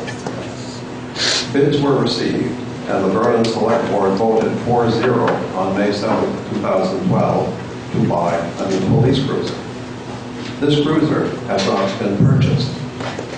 The Vernon Select Board voted to buy the new police cruiser pending approval from the Finance Committee, who said no privately, ignoring the Vermont Open Meeting Law as they had since 2002. Allowing an appointed committee of unelected private citizens to decide whether to spend Vernon taxpayers' money violated our rights guaranteed by Article 6 of the Constitution of the State of Vermont, which states that our governments are at all times accountable to we, the people. The Supreme Court of Vermont have stated in Welch versus Seery that elections make our governments accountable to we, the people, under Article 6. We did not elect the Vernon Finance Committee, who cannot overrule and nullify a decision of the elected Vernon Select Board. The Vernon Select Board repeatedly have declined to follow through on their vote to buy the new police cruiser. As has been mentioned, we are free to modify line items of the capital plan. Vernon voters at this Vernon Town meeting therefore can vote to direct our Vernon Select Board to buy the new police cruiser without further delay. I, Howard Fairman, therefore move that the Vernon capital plan be amended to state that the need year for the cruiser, parentheses 2005 Ford, be changed to 2012/2013, and that the Vernon Select Board be directed by Vernon voters present at Vernon Town meeting to purchase the new police cruiser immediately, in accordance with their 4-0 vote at their public meeting on May 7, 2012, and I request a paper ballot. Do you have a second? Second. Moved and seconded, and do you have the wording of that amendment, Mr. Fairman? I want to make sure that I get it correct and for the record, sir. You can bring that forward? Yes, I will. Right.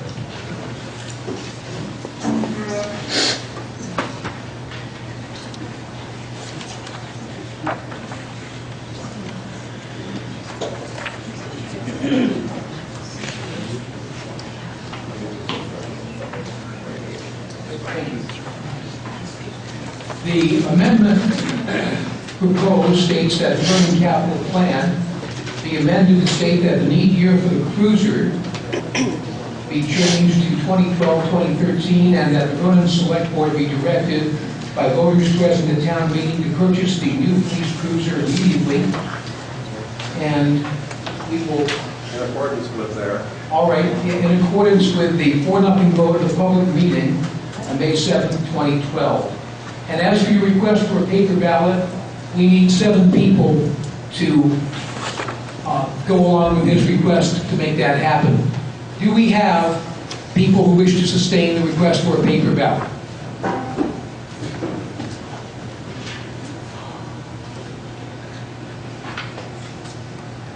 Your request has been sustained. All right. Discussion on the Fairman amendment. Do we have discussion? Mrs. O'Donnell.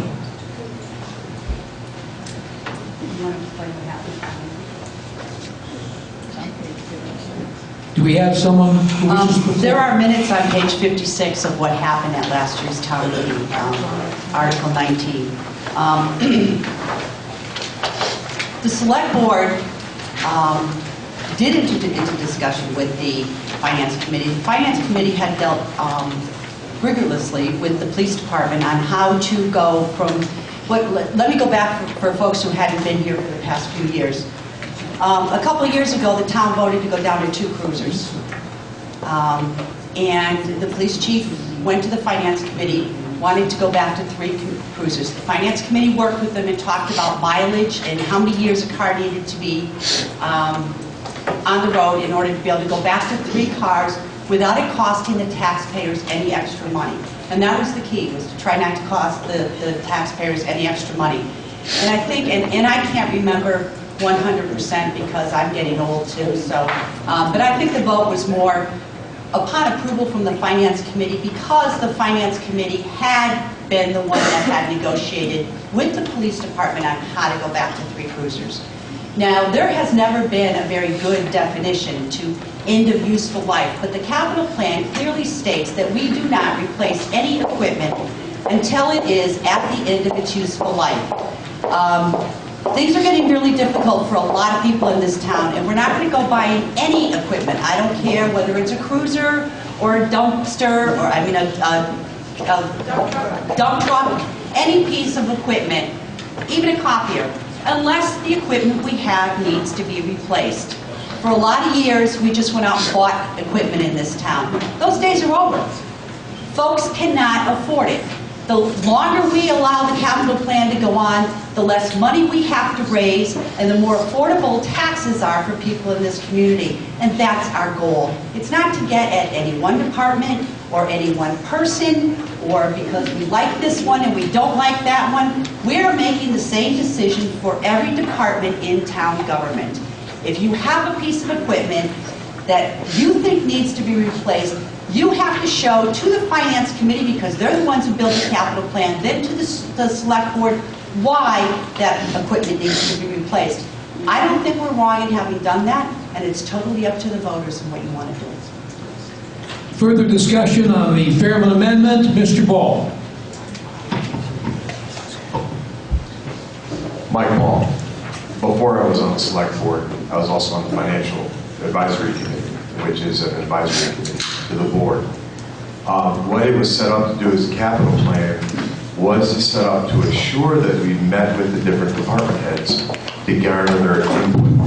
I think it's a bad precedent to set when a department head believes that a piece of gear for the safety of their employees needs to be replaced.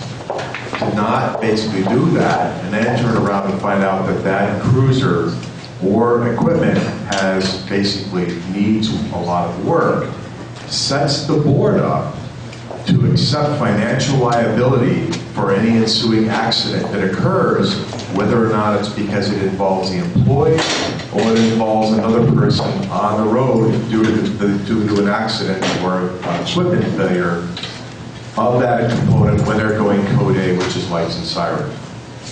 And I don't want to see anybody get hurt, whether or not it's a civilian or an employee of one of the departments, because when a department head comes in and says, it needs to be replaced, and then the board basically says, or the Financial Advisory Committee says, no, it's not going to be. And I think that that's a really bad precedent and a bad position to put the town in legal liability. Further discussion on the Fairman Amendment? Unless anybody else desires to speak, Mr. O'Donnell will recognize you for a second time, ma'am. Excuse me, I must say, Chief Herbert, you are not a resident of the town of Vernon. Unless there is objection from the body, we'll allow you to speak. Seeing none, please continue, ma'am. Thank you. Mary Beth Hebert. We have implored the board to replace the cruiser. It's a 2005 Crown Victoria, and it really needs to be replaced at this time. Since 2010 to present, we've spent $8,599 on that car. So it's actually costing the town more money to keep it. Further discussion, Mrs. O'Donnell will recognize you for a second time. Number one, it's ludicrous to think that the select board in any way would put any employee in this town in danger. The suggestion was made that we bring the car to an outside repair person to have the car gone over to see if the car was safe. We did that. We brought the car out of town to someone who works at every police department in this area. The State Police, Crown Vics, Brattleboro Police cars. And that person, who is an expert, said that the car was still in good condition and still could go for another year, is what he said. It wasn't our intention at the time to go for another year, but now we're finding out that the Dodge might have transmission issues. So that may have to be replaced before the town fix. So, you know, to make rush decisions on equipment in any town, many times towns department heads have come to the capital or the finance committee or the select board and said that equipment needed to be replaced when it did indeed really need to be replaced. So that's the issue. No one's putting anyone in an unsafe position. That's why we had the car looked over by an independent person who's not a taxpayer in town, has nothing to gain or lose by it. But again, I've heard from many people in town that they're sick of replacing equipment until it needs to be replaced. And you'll see in future articles that we are defining what end of useful life is through the suggestion of the sheriff when he was here filling in for Mary Beth. Further discussion on the article, Mr. Heaton.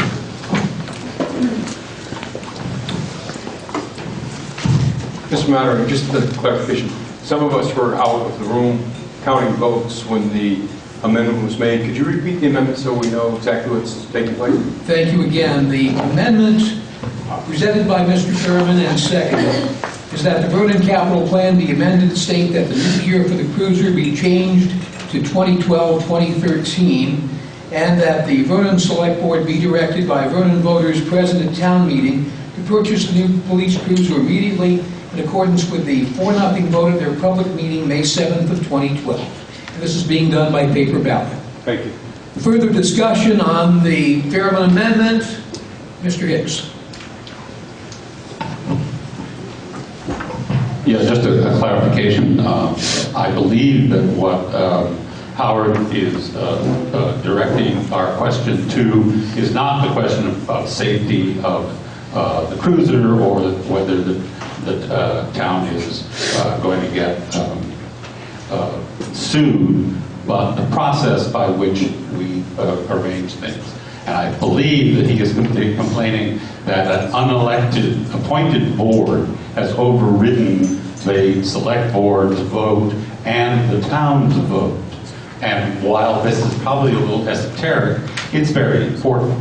We must, if we vote for something, it should happen the way we have directed it, not set it up that an unelected group of people, well-meaning, doing their best to unfortunately do the one thing that the town is somewhat obsessed about, is keeping their taxes low.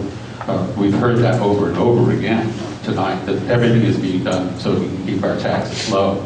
Valid, but the real question here is the process of how we do things in town, and that seems to be what Howard is talking about. And I think it's very important that if the town has voted that the cruiser should be bought, the select board has voted that the cruiser should be bought, and then they bow to an unelected group, that's not the right way to do things.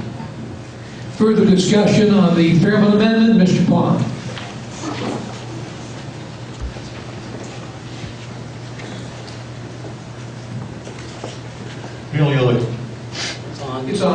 The only question I have,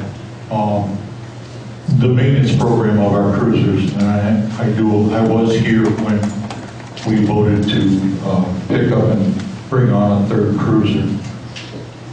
The thing that I do understand, and I don't even know so much as it's the issue, last year when we voted was for this year's budget. So feasibly, they should have that cruiser this year, because it was last year voting for this year's budget that we allowed that money for. You can't give somebody money that you don't have the money for yet. That's why tonight we vote for next year's budget. Maybe I'm wrong. I see Patty doing the nods. Yeah, I am, and that's okay, but I'm meditating, so it's live. The only thing that I don't understand, and maybe Mary Beth can help me, the maintenance program. Do you take it to the garage only when it needs an oil change? Do you have one mechanic that works on it? It's the mechanic or the garage that works on our vehicle? Is it a bid? We send our maintenance out to bid, and best man win? Or do we go to this man, and he doesn't tell me what I want to hear, so I'm going to go to the other guy. He'll help me out, commonly called the good old boys. So, throw it out there, That's the way I think. If we don't have a maintenance program for our police department that's based on a bid type situation, then I think we should institute one. And that will alleviate going from John to Paul to Pete. Stop where it may. He's the guy that does the maintenance. He tells you yes or no. You don't like it, you can fire him, but you can't fire him until he talks to you back. Okay? That's my opinion. The select board and or the police chief are querying about the maintenance program. Mrs. O'Donnell? Chief Hebert? Thanks, Mary Beth Hebert. Bruce is actually our maintenance person, so I'm going to let him answer that. But before I forget, I just want to remind everyone that the Finance Committee criteria for the cruisers, for vehicles, our cruiser is already over that. It's 151 and some change, 1,000 miles on it already. And I believe the Finance Committee criteria is 150. Mr. Cohn, are you a resident of town, Bruce? Yes, sir. Then please continue. Yeah, Bruce Cohn. I handle the maintenance on the cruisers, and we try to keep the maintenance, the mechanics in town, but we like to send them to town residents. So it's not a bid program. Personally, I don't believe in a bid program, because if you get the lowest bidder, you probably get the lowest worth. Just because, you don't want to go to somebody just because he's cheap.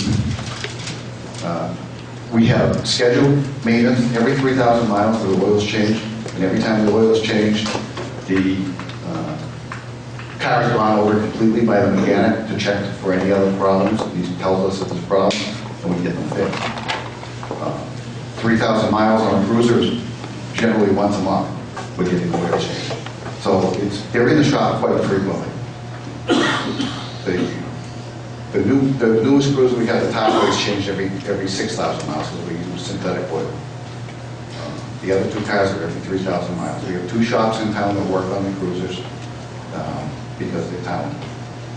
We like to keep it in with town residents. I don't know what else I can answer for you. Thank you.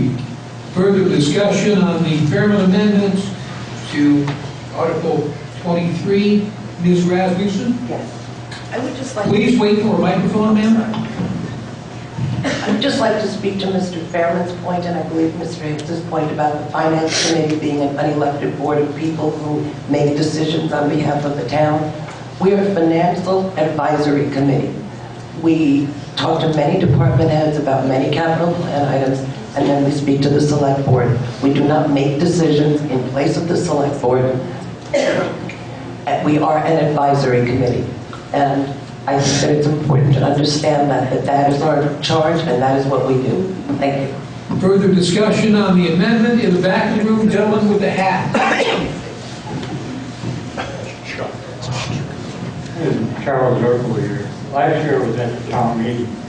The town people voted for the cruise. I see everybody here trying to vote for those articles now.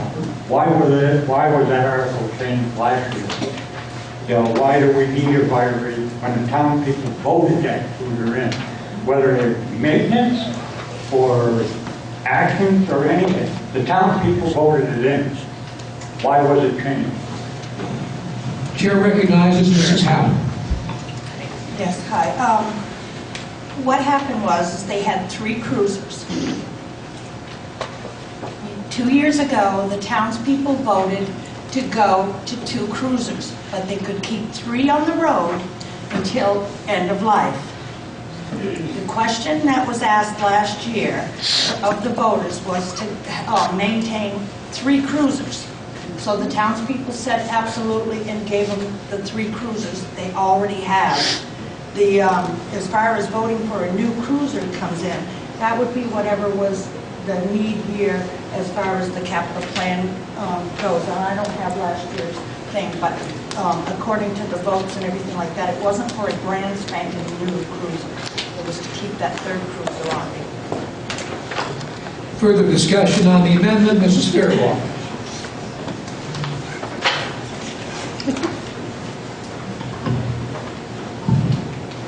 Thank you, Mr. Moderator. I move that we take it to a vote. It's been moved and seconded that we end debate on the amendment. All those in favor of ceasing debate, please say aye. Aye. Those opposed, nay. The ayes appear to have it. The ayes have it. We'll move to a vote on the Fairman Amendment to Article 23. All voters with your voter card, please hold them up. Sandy is going to be handing out cards. You want to explain the voting process? It's very simple. You do not hold these as kind, please. Yes means a yes means you support the amendment. No means you do not support the amendment. Everybody understand? Yes means you support the Fairman Amendment. No means you do not support the Fairman Amendment. And you do not need to fold these cards. See, I don't even need a mic. Yes, but they won't hear you at home.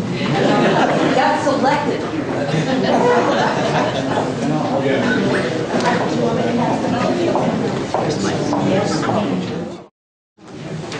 Thank you. Town meeting is back in order. And listen now to the results of your vote on the Fairman Amendment. Those voting yes, 45. Those voting no, 40. I declare the Fairman Amendment has passed. We return to discussion of Article 23 as amended. Further discussion on the Vernon Capital Plan as presented in the annual report as amended. And seeing none, we will move to a vote. The motion is that the town approve the Vernon Capital Plan as amended by the amendment tonight. All those in favor of Article 23 as amended, please say aye. Aye. Those opposed, nay. Nay. The ayes appear to have it. The ayes have it. You have passed Article 23.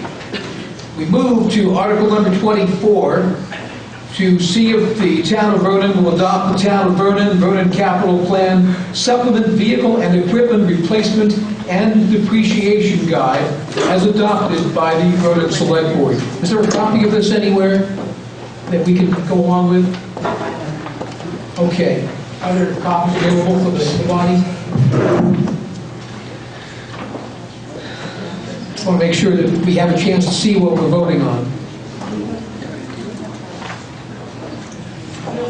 We don't have copies, but I would imagine that this copy can be either passed around or fully explained. Is there a motion on the floor? Mrs. O'Donnell. Mr. Moderator, can we table it till tomorrow night? Because I think we thought the Finance Committee had made copies, and I guess they must have thought we made copies. So we can discuss this tomorrow night. So if I am to hear your motion correctly, you are moving that Article 24 be tabled until tomorrow night, preferably following discussion of Article 38, before we have other business. Right. Wow, I read your mind on that one. Is there a second? Second. Moved and seconded that consideration of Article 24 be tabled until after consideration of Article 38 tomorrow evening. All those in favor of the motion, please say aye. Aye. Those opposed, nay. The ayes appear to have it. The ayes have it. You have tabled Article 24. Article 25, to see if the town will raise $189,609, appropriate the sum of $175,031.82 for funding of items in the capital plan. The money can only be used for items authorized in the Vernon capital plan. Again, fund report on page 12 and page 15.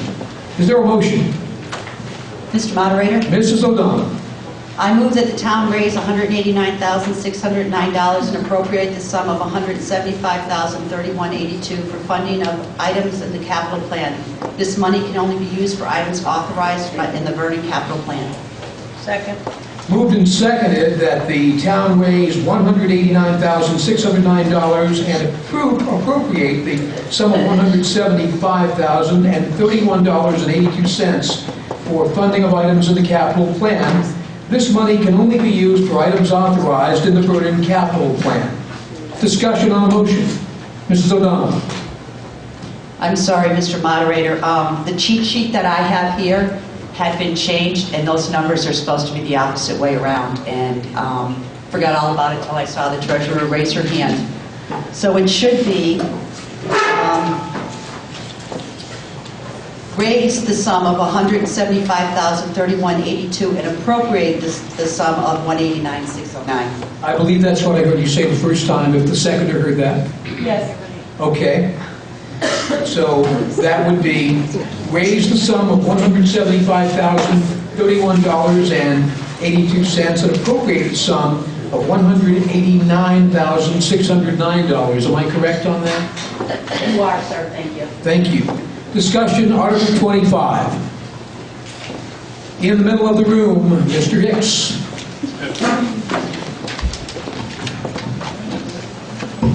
I don't know the answer. I just want to make sure that these numbers conform to the amended amount as to whether the cruiser is going to be purchased a year earlier or so forth. The board is already there. Okay, I just want to make clear that we, having amended the capital plan. Town treasurer is also shaking her head yes. Further discussion, Article 25. And seeing none, the motion is that the town raise the sum of $175,031.82 and appropriate the sum of $189,609 for funding of items in the capital plan. The money can only be used for items authorized in the Vernon capital plan. Are we ready for the question? All those in favor of Article 25 as read, please say aye. Aye. Those opposed, nay. The ayes appear to have it. The ayes have it. You passed Article 25. Article 26, to see if the town will raise and appropriate the sum of $100,000 to be placed in the previously established Town Road Upgrading Fund. Said funds to be utilized for road work in anticipation of state funding. And the fund information is available on page 11 of your annual report. Mrs. Howard. Mr. Moderator, I move that the town raise and appropriate the sum of $100,000 to be placed in the previously established Town Road Upgrading Fund. Said funds to be utilized for road work in anticipation of state funding. Is there a second? Moved and seconded that the town raise and appropriate the sum of $100,000 to be placed in the previously established Town Road Upgrading Fund. Said funds to be utilized for road work in anticipation of state funding. Discussion on the motion. In the middle of the room, Mr. Parker. There is a microphone right here. Yeah, got a question, and I asked Sandy this, and this has to do with town roads. We have a road here in town that is being maintained on a regular basis. If I'm correct, it's the Hubbard Road, right up. It is, okay. Pardon? No, I'm sorry, it's right off of 142. It's across from the cemetery. Yes, across from the There's one cemetery. house out there. One house out there, and the town maintains this road. Now, this road was established decades ago. I would like to know why we're maintaining, personally, I think to me, it's a driveway at this point, since there's only one house out there. I would like to see if there's a way we can get this road taken off the town, so the town's not responsible for it. If there's only one house, we may not be able to, but I'd like some answers on it. The select board is querying Mrs. Howard. It's something that you can petition the select board to review. Sometime after town meeting, please call the chairman and make an appointment to be put on, chairwoman, excuse me, to be put on our agenda, and that shall come for review, okay? Thank you. Further discussion, Article 26. Did I see other hands up? Mr. Fairman. Right back of you. Mr. Moderator, I'm looking at the town road upgrading fund there on page 11 of our town report. And I noticed in the notes at the bottom it said that this fund will be used solely for the necessary surveys, land acquisitions, and construction costs required for widening or upgrading existing town roads. Now, under the financial statement up above, I see that $174,661.60 were spent on yearly road management.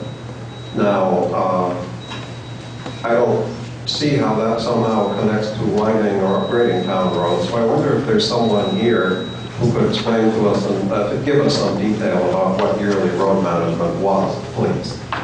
The town road commissioner is able to answer that question. He's recognized.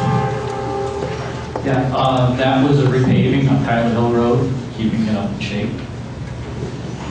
Thank you. Further discussion, Article 26. Mr. Kwan.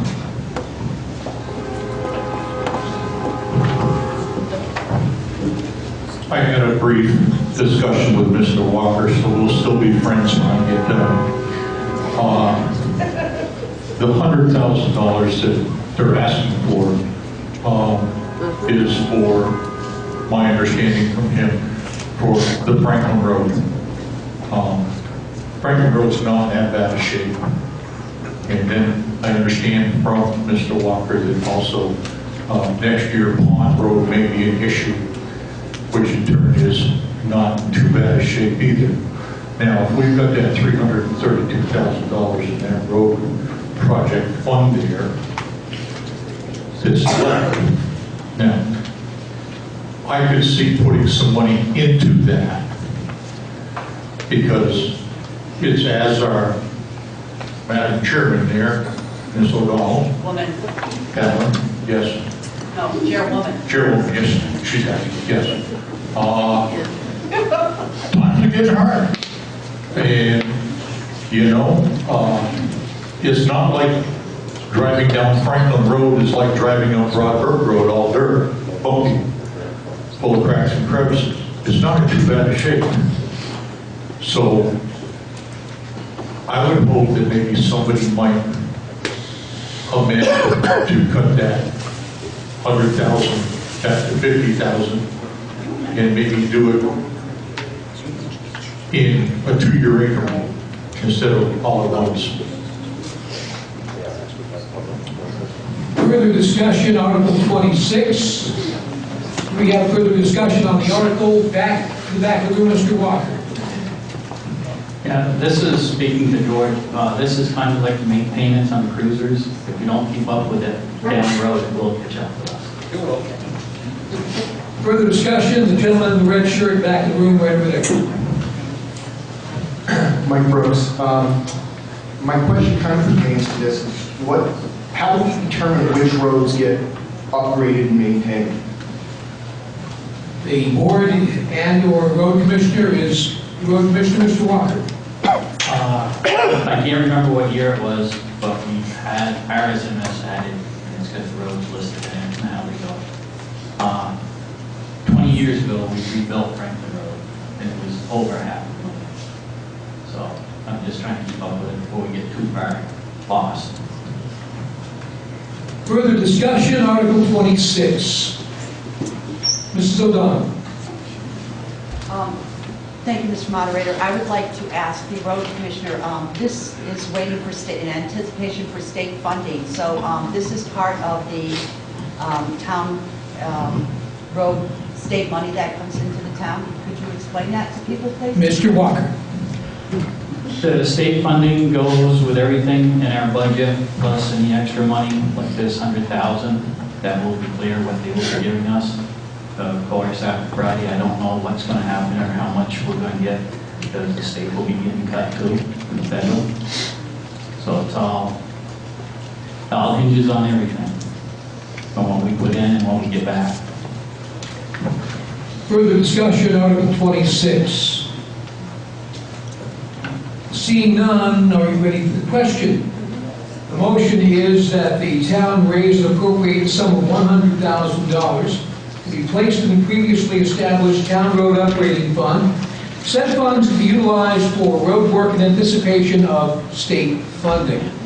All those in favor of Article 26 as read, please say aye. Aye. Those opposed, nay. The ayes appear to have it. The ayes have it. We passed Article 26. I neglected earlier to call up Town Clerk Harris to give us the results on Article 20. I'd like her to do that now.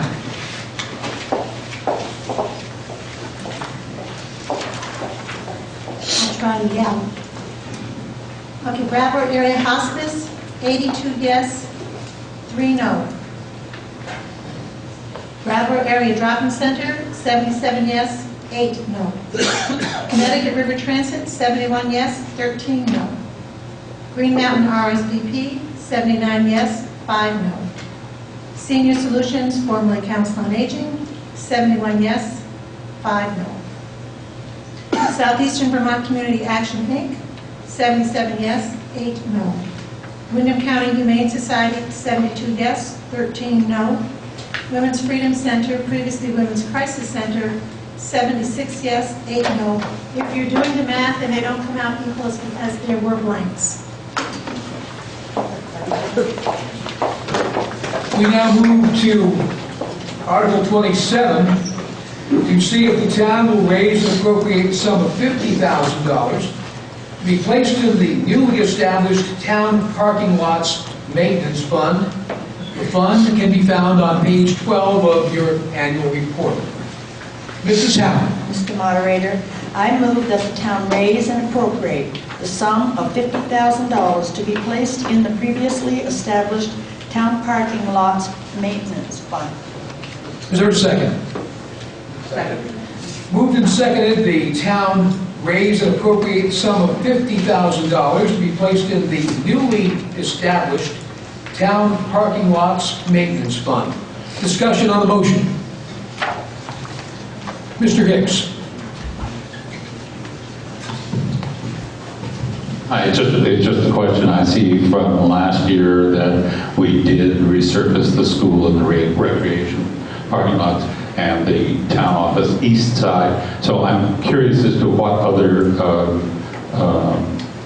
projects need to be done. The select board is queried, if it so chooses, or Mr. Walker instead. Mr. Walker. Yeah, we still have the highway garage and have the fire station and the west side of town office. Further discussion on Article 27, Mrs. Healy. On the school side. Please wait for a microphone, ma'am. Again, this meeting is being paid for broadcast on Brattleboro Community TV, and thank you. I won't face them. On the school side, we also have the kindergarten playground that we would like surfaced at some point too, so we would like these funds. Further discussion, Article 27. Mr. Fairman.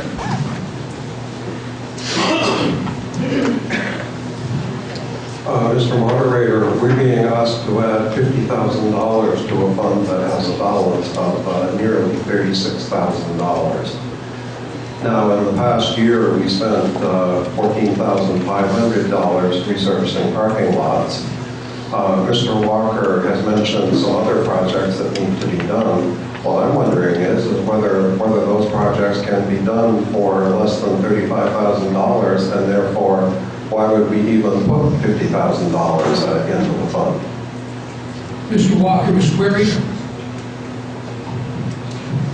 Between the highway garage and fire station, you're looking at about $125,000. So we're going to do it over a period of 2 years. We tried to get it done. Now just found out, added more at the school. Mr. Walker, couldn't hear that last part. You just found out what? I just found that they wanted more done here at the school. Further discussion on the article, Ms. Yeoman? I have a question as to why the kindergarten side of the school needs to be resurfaced and how much they think it would cost and why it can't wait till another year, why it has to be put in now. Mr. Walker, Ms. Query? I don't think they're planning on this year. It's just kind of letting them know, and it's where the kids play out there. It's actually not really the parking lot, I do believe. Do you have a follow-up, ma'am? Please rise. I do. I don't understand why it needs to be resurfaced. I've been on that side and I don't, we go out there and walk all the time and I don't think there's anything wrong with it. That's why I'm wondering why it needs to be resurfaced. Thank you. Mr. Hebert?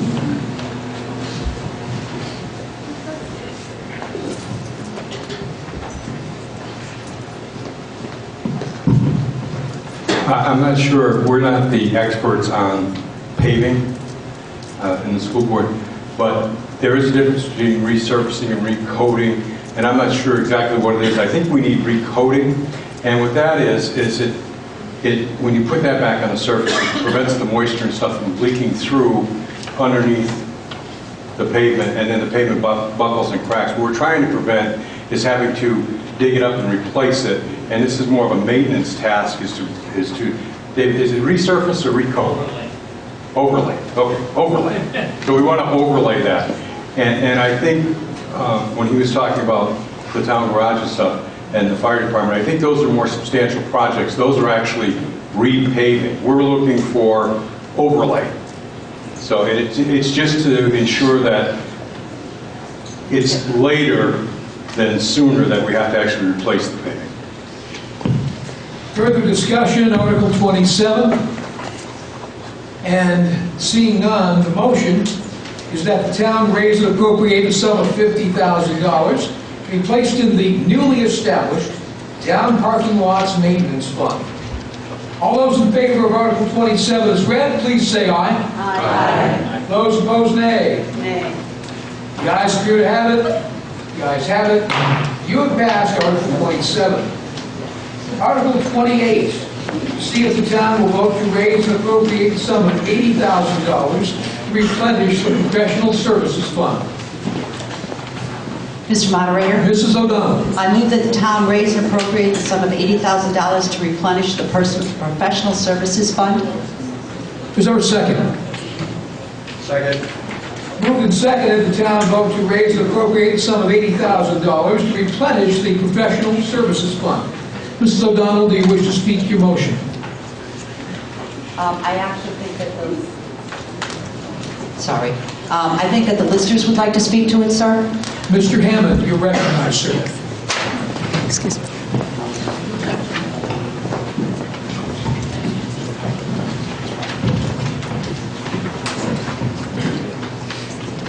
Currently, we're basically in the courts concerning TransCanada. We're looking at an $8 million difference.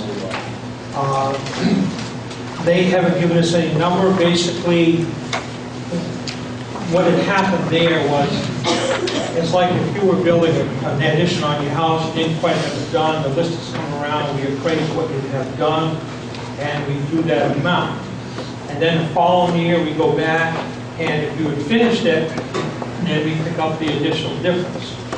This is what happened with TransCanada, and they are, basically they appealed the value we had, it was 2010, of $26 million, which is basically the Vermont side, Vermont share. And then when we went back to next year, then we went through basically a court with the state judge made the decision, and he upheld what we had at 26. So then they basically would take us to court saying that we had no right to raise it. So we're waiting for a judgment on that. But all of this meant that we had basically a court hearing where we had to hire our expert and pay him to defend it with us. The second issue is Velco or Transco, and their appeal is basically on the methodology of depreciation. Their argument, they like to depreciate the value down quick and then hold it at 24%.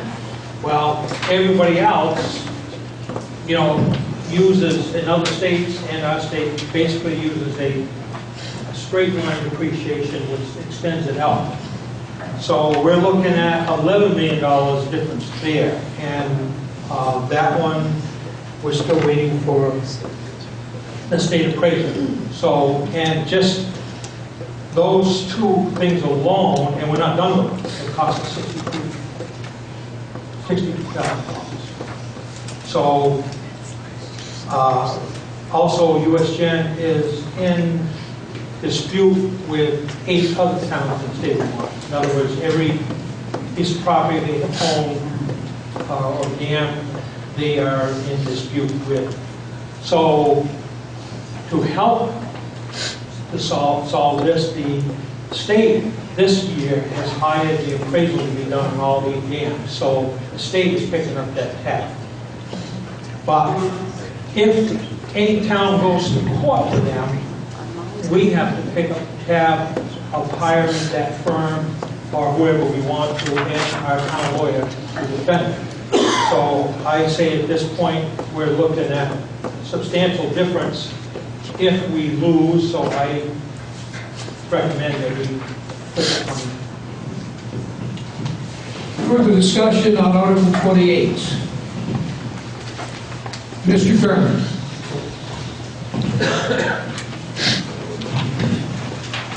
Mr. Moderator, I know that under the Professional Services Fund, it says the purpose of the Professional Services Fund is to represent the town of Vernon's position on issues relating to utilities. Now, I'm going to assume that we're thinking principally, because that's what all the other plans in there refer to, is electric utilities, that is TransCanada, the Vernon Hydro Station, and Energy Nuclear Vermont Yankee.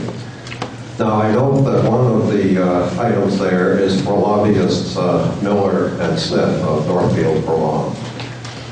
Today, I checked their registration with the Vermont Secretary of State's office online to find out whom they currently represent.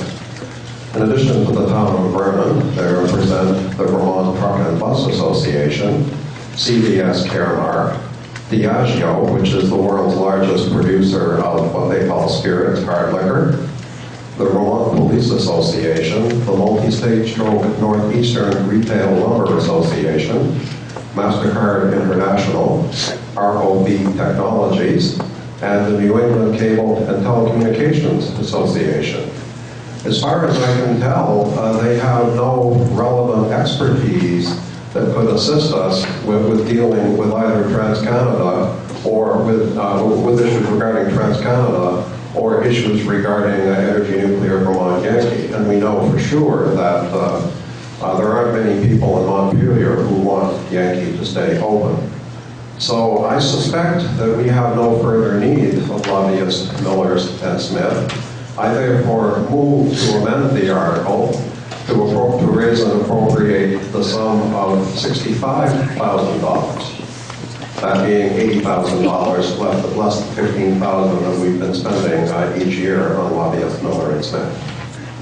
Is there a second to the Vernon amendment? Second. Moved and seconded that the bottom line on Article 28 be adjusted to $65,000 for the Professional Services Fund. Discussion on the Fairman Amendment. Mr. Mike Heber.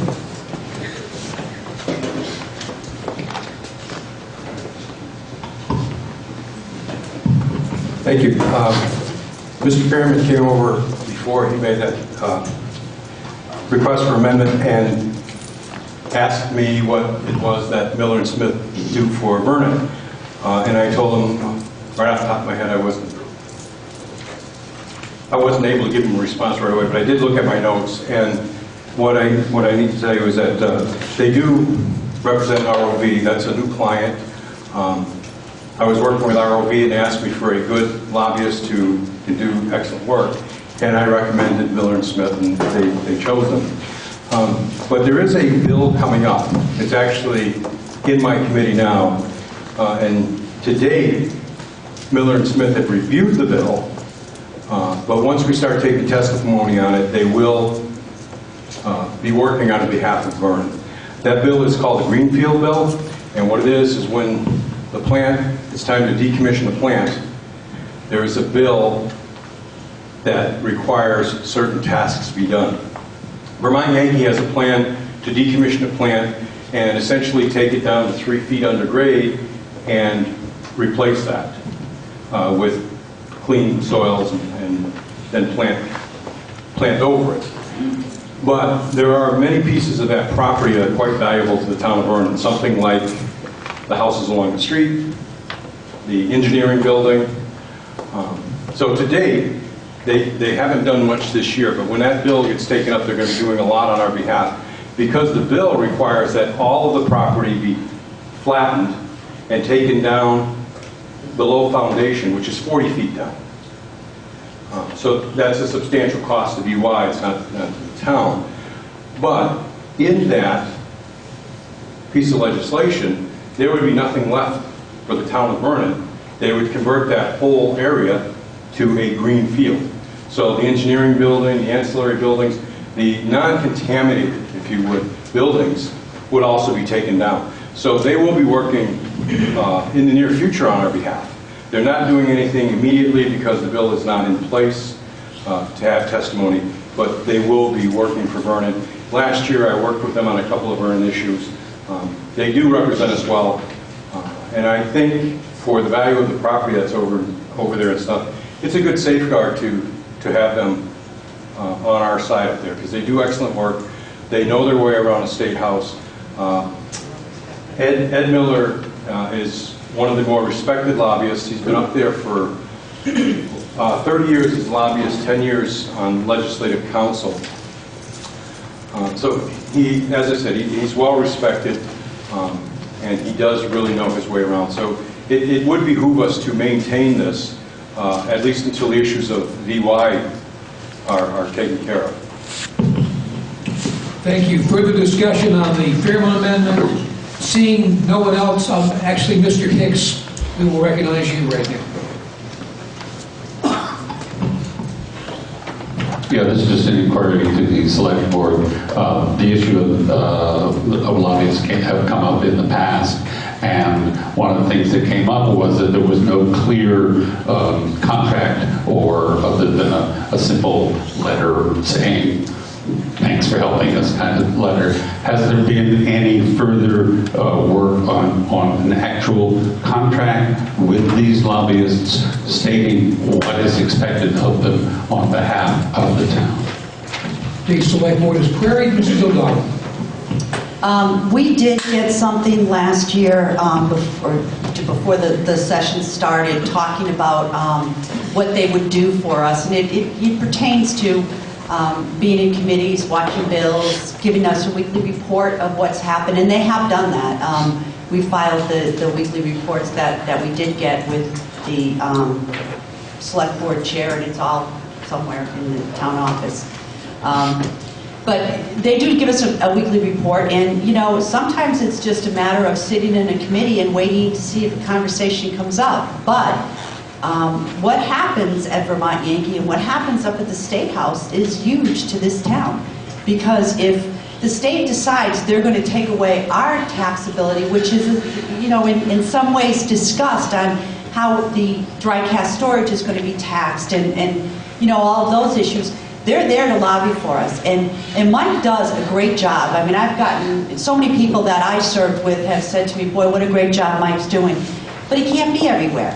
You know, he's fortunate enough to work in a committee that does discuss Vermont Yankee. But that's not the only committee at the State House that discusses it. You know, tax issues are being discussed and will continue to be discussed as this process goes on, because the legislature is in dire need of money. And they're looking at Vermont Yankee, and you can ask Mike, they're looking at Vermont Yankee as a golden goose.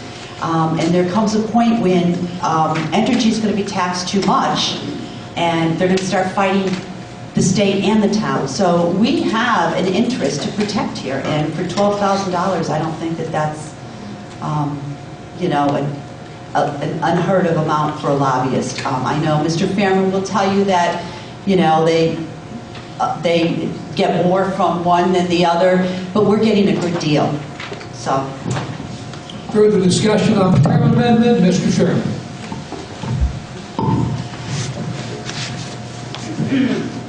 Mr. Moderator, I would like first to just address Mr. Hebert, to Representative Hebert, I beg your pardon, to just be sure, I'm going to paraphrase what I heard you say to be sure I got you correctly. I understood you to say that there is a bill currently in committee which will, if passed by the legislature and signed by Governor Shumlin, result in Vermont Yankee being returned to a true green field. Maybe you can grab one of the select board mics, Mike? Wait, Mike? Yeah. Yes. It's called the Greenfield Bill. I'm sorry I don't have in my notes the number of the bill, but it's just a more stringent requirement placed on Yankee, more than what the NRC has approved. They have a decommissioning plan, which has been approved by the NRC. This is the state saying we want you to do more than that. But it is a greenfield plan, and it's always been the intention of VY, when it was owned by the power companies and now with Entergy, that at some point that would be returned to a green field. But again, it's not in the best interest of the town of Vernon to have the entire site returned to green field, because there are functioning buildings there that it would be unnecessary to do that. Right, and there's tax revenue because of that. And as long as Yankee will own that property, we would get money off of the engineering building and stuff like that, or at some point we may make a deal to have that transferred to ownership of the town. There are resources over there that we need somebody speaking up for us besides just me in Montpelier about why that's valuable to the town of Vernon and what we need. And Patty was correct. Actually, I was thinking of the town of Vernon and not VY itself. But there was a bill introduced 2 weeks ago to tax VY $1.5 million to help fund the preschool initiative of the government. And Miller and Smith were very instrumental in convincing the legislator that proposed that bill that it's probably not a good bill to move forward because it's not a sustainable source of revenue, and they had their reasons, but they convinced them to pull that bill. So it was beneficial to VY that they spoke up, but they were speaking up on the behalf of Vernon. Because one of the things they do when these tax issues come up, last year when it was the discharge, water discharge fee, which went up a couple 100%, VY's lobbyists worked hard against that, but also Miller and Smith worked hard, because what happens to the plant is important to us. And if somebody shuts that plant down prematurely, it harms the town of Vernon. So they spoke up very, very strongly against that discharge permit or the increase in discharge fees. So they do a lot of things that when you asked me, are they doing it for the town of Vernon right now? And I'm thinking, well, not really, because they did that for Yankee and they did this. But all those things are for us. And the one thing that you have to realize, unlike my counterparts in Massachusetts, who actually get paid significant amounts of money and have substantial staff, we don't have staff in Montpelier. And our staff is really ledge counsel, and if we're working with a company that happens to have a lobbyist, that lobbyist will work to help us understand the bill or understand the ramifications of that bill. And I know lobbyists have a bad reputation nationally because they peddle influence. They're a little more unique in our citizen legislature because up there, they're not peddling influence, and their only value that they have is their word. So if you have a lobbyist who doesn't treat you honestly, they're not there very long, and that information gets around quite quickly. And that's why for someone like Ed Miller to have been there for 30 years and enjoy the reputation that he does, I'm very comfortable in sharing with him things that may be confidential or that the town would not want to publicize that we want to use as an advantage in a negotiation. But he totally understands our point of view. And I'm sure the select board, I don't deal with them and Miller at the same time, Miller and Smith at the same time. I'm sure that they have their conversations. I know, as Patty said, they get the reports. But they are very valuable, and they're very valuable to me in that they have come to me, like that $1.5 million tax on Yankee, and said, what do you think you want us to do with this? And I said, well, it's bad for Yankee, it's bad for Vernon. So they intervened, and they really didn't need to, but they intervened on our behalf. So. Thank you, Representative Hebert, for being excellently informative as usual. Mike's fine. Mike's fine. We're at a town meeting.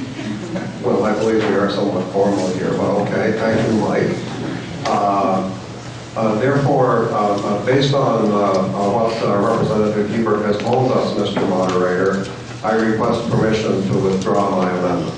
Does the seconder also agree with that request? Yep. So the Vernon amendment has been withdrawn. We are back to the main article of voting to raise and appropriate the sum of $80,000 to replenish the professional services fund. Chair recognizes Mrs. Royden. Or Ms. Royden. Whatever. I don't want to call you whatever. Mr. Moderator, I move that we cease discussion. Is there a second? Second. Moved and seconded, we cease debate on Article 28. All those in favor of ceasing debate, please say aye. Aye. Those opposed, nay. The ayes appear to have it. The ayes have it. Now the vote on the article. Again, the motion is that the town vote to raise and appropriate the sum of $80,000 to replenish the professional services fund. All those in favor of Article 28 as read, please say aye. Aye. Those opposed, nay. The ayes have it. We passed Article 28.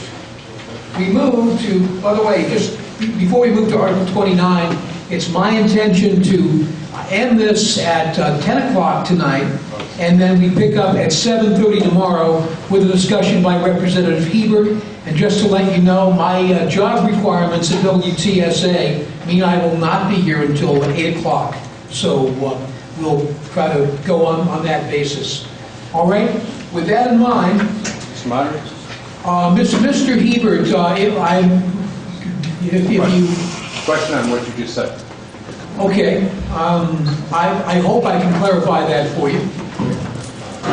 Just, who will be opening the meeting? Someone has to be in your stead, so who would that be? Under Vermont state statutes, the select board chair would open the meeting until a moderator pro tem is appointed, or if I return at that point. It was my hope that you could discuss the legislature, take questions, and then hopefully by that time, even after a brief recess after that I would be returning. Okay. Am I clear now? Excellent, thank you. Can't be worried. We move to discussion of Article 29. The article is to see if the town will vote to raise and appropriate the sum of $10,000 be placed in the previously established reappraisal fund. The fund will not be expended until the town votes to authorize a reappraisal. Is there a motion on the floor? Mr. Moderator. Mrs. O'Donnell. I move that the town raise and appropriate the sum of $10,000 to be placed in previously established reappraisal fund. This fund will not be expended until the town votes to authorize reappraisal. Second.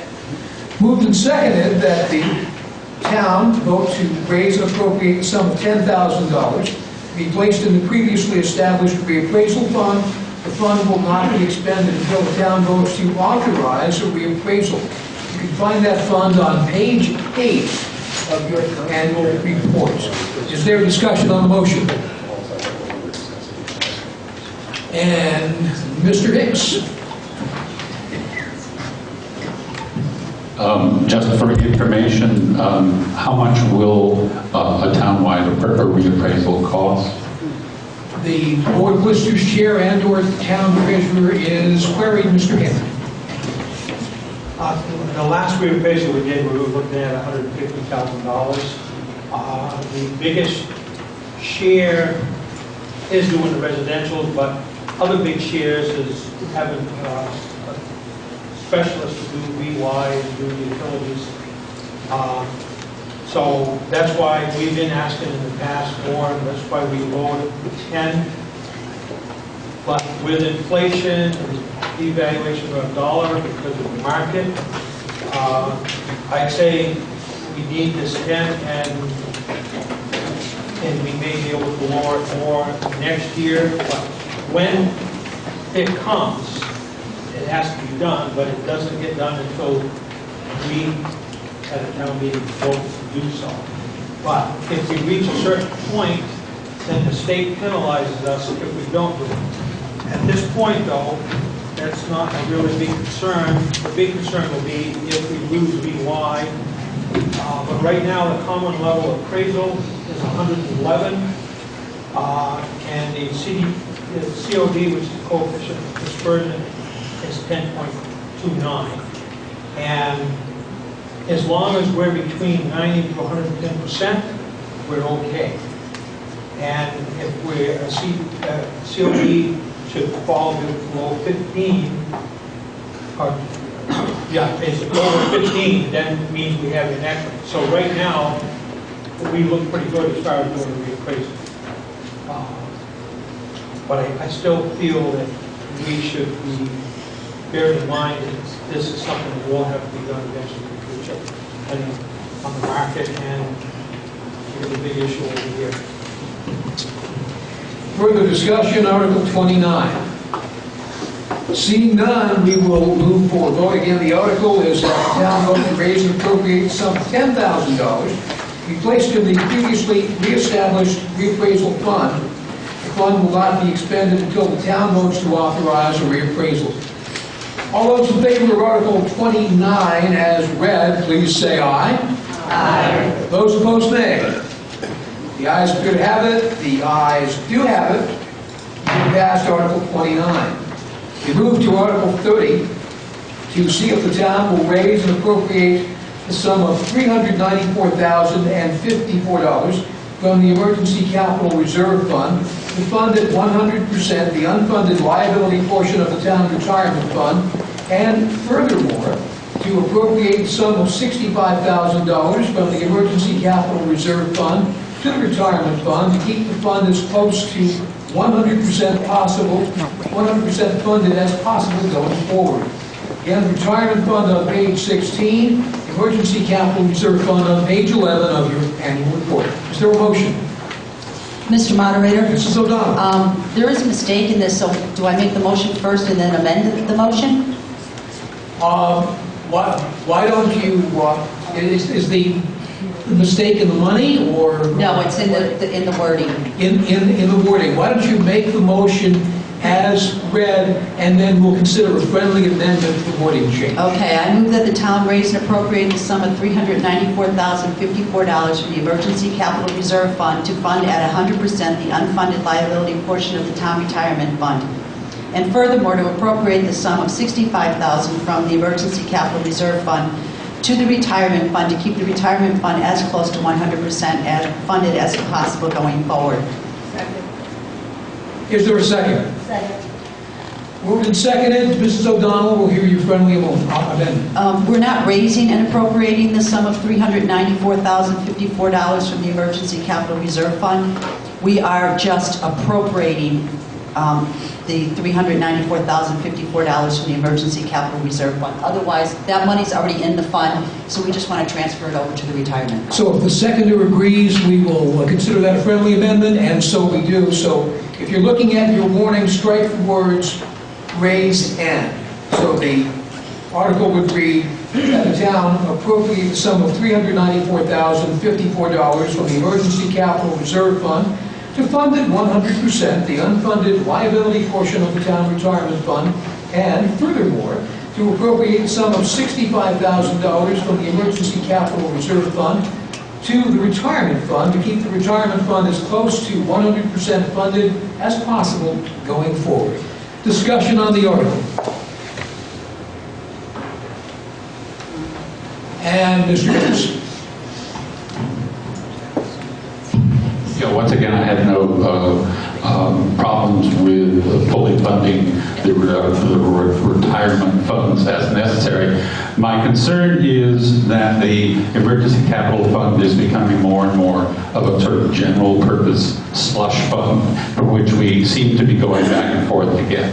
We put a whole bunch of money into it from a fund a couple of years ago, and then took out money for copiers and for non-emergency what seems to be non-emergency capital.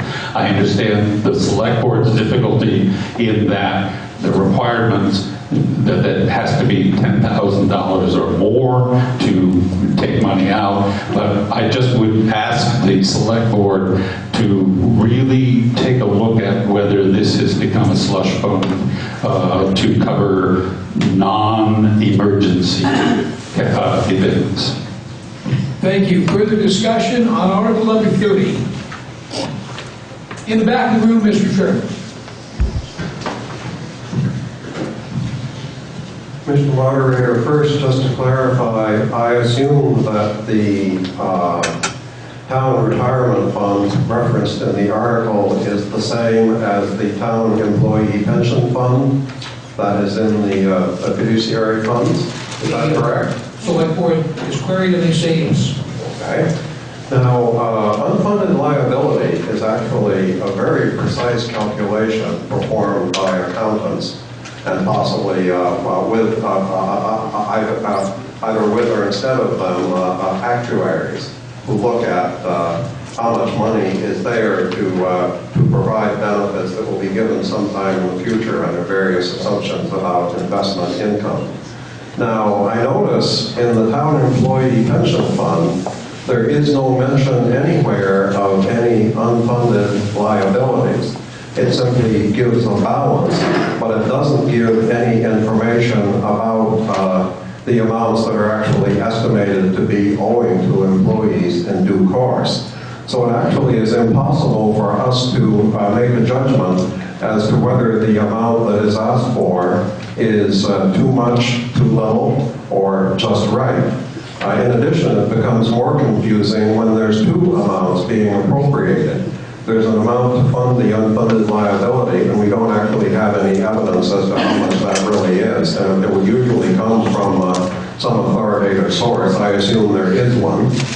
And then we say, okay, but we still need another extra $65,000. As a former hiker, I'm saying, I don't know, I simply don't understand this.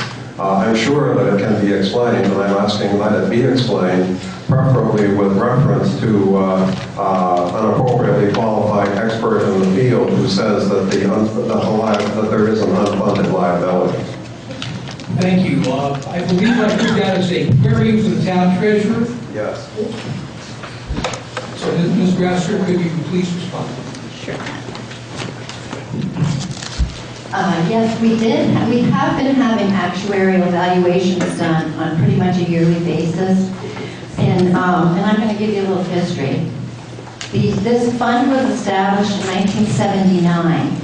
And I did have some questions about it, and as I was preparing for town meeting, and what questions might come up. And one was about VEMRS, which is the Vermont Municipal Retirement System, and which a lot of municipalities participate in. And in my treasurer's handbook, I read that in the 1970s, towns were required to participate in VEMRS or have their own plan. And I had called VEMRS thinking, I wonder if any of the townspeople will ask about VEMRS and wonder why we're not going with VEMRS. And I asked the woman I spoke with, is this still the case? You know, in 1975, our plan didn't start until 1979.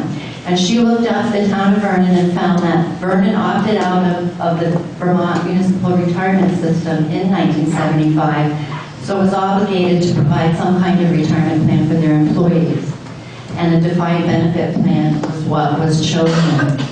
Over the years, we were always overfunded until we reached 2008.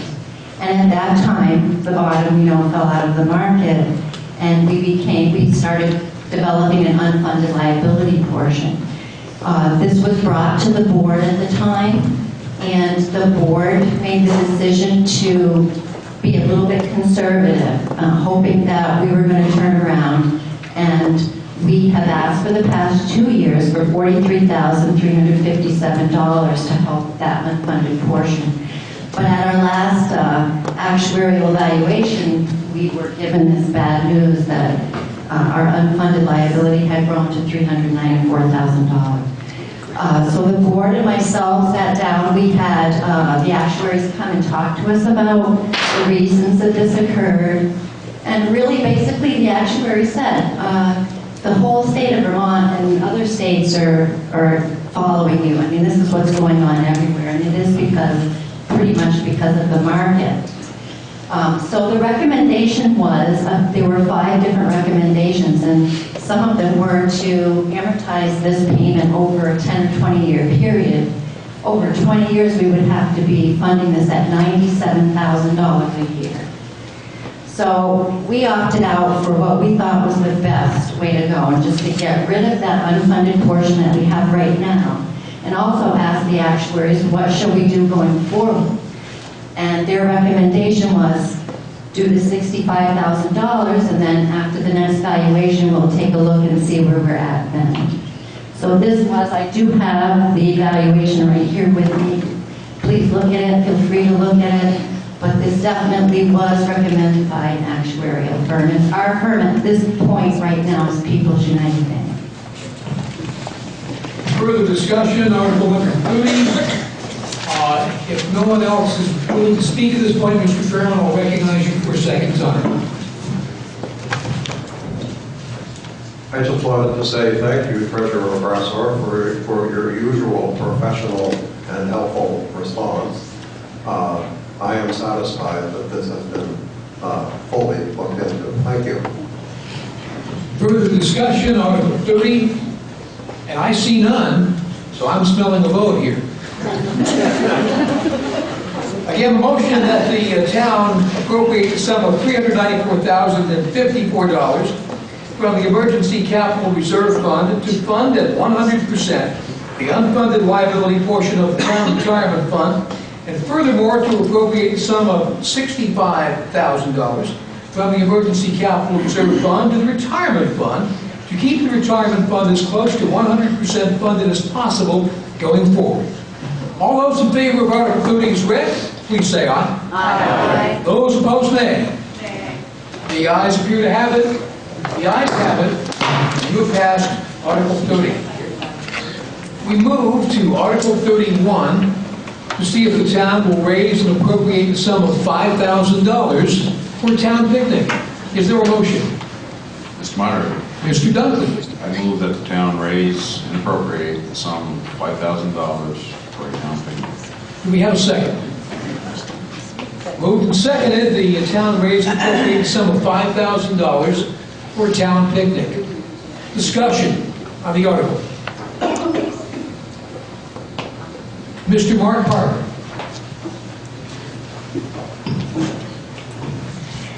Did we have a town picnic last year? The select board is queried. Mrs. O'Donnell. No, sir, we didn't. The year before last, the voters at town meeting voted to take the money out of the budget. But last year's town meeting, they voted to put it back in the budget.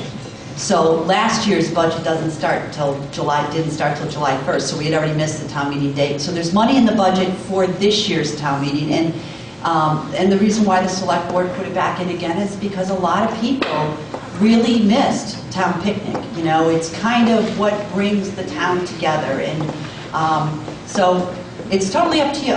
It's, you know, a lot of work. We have to find a committee to do it, but it's your vote. That was my question. Is there even a committee? There are people that have contacted the select board and said that they were interested in serving on a committee for this year. We haven't reconvened a committee yet because it's only March, but actually it's something we'll probably get doing right after town meeting. Okay. Further discussion, Article 31, this is good though. She's going to volunteer. Joyce Goodnow. I did the picnic committee for over 20 years. If you're going to have a picnic, you'd better get a committee tomorrow, because it's a lot of work, and $5,000 is not going to do it. Not going to do it if you're going to have a picnic and you're going to have fireworks. Your fireworks are going to cost you over $5,000. So $5,000 is not going to do it. Further discussion, Article 31. Mrs. O'Donnell. And we realized that fireworks are expensive and $5,000 isn't enough to do what we used to do. But I don't think anybody expects to go back to the kind of town picnic we used to have, because it's just gotten so expensive. Our goal was to actually go to Entergy and ask for a donation. No, it's not. Ask for a donation for the fireworks. I've actually been in contact with a fireworks company. So because they had donated fireworks the year before that, when town meeting was disbanded, I guess. So we were going to ask them for a donation and then use the $5,000 just for some kind of town picnic now. Maybe just the penny carnival, exactly, start small. The penny carnival, which is a huge hit for the kids. We're not going to be able to do a magician and bands and everything else that we used to have, unfortunately, because it's just gotten too expensive. But a little bit of something for the community to be able to gather. And again, that's up to the voters. Further discussion, Article 31. Mr. Vernon. Two brief points, Mr. Moderator. First, I'd like to clarify that I understand correctly that we already have $5,000 in the budget for a picnic this year, and that the money we're now talking about is for a picnic presumably in the spring of, what would that be, 2014? Everything we're talking about in this meeting is for next year's budget, which doesn't start till July 1st. So if we don't vote on it this year's budget, then we go another year without a picnic because we don't vote on another budget that starts before July 1st. So yes, it is for not this coming town picnic, the town picnic after, but that's the budget cycle. So that's why it's in for now. So then we do have the money right now in this year's budget for a town picnic. Well, I wonder if we're confusing ourselves by calling it a town picnic, because, for example, fireworks have been mentioned, and they usually don't figure in a picnic. A picnic usually involves food and perhaps some entertainment, and certainly would involve special events for the kids. Now, we do have the option, of course, of asking local businesses for donations, including the big ones, TransCanada and Entergy. But what I'm wondering is, how was the $5,000 arrived at? Is that an amount we used to spend, or is it an amount people think might be enough? The lady over there, I'm sorry, I forgot your name, said $5,000 wasn't going to do it. On the other hand, for example, if you figure $10 a head, 500 people could get some food from a caterer for $5,000 bucks. So, Can we have some more information about why 5,000, or whether perhaps from the lady from the recreation area, more would be appropriate? How much? The select board and/or Mrs. Goodnow is queried. Joyce, I think you might want to have the floor.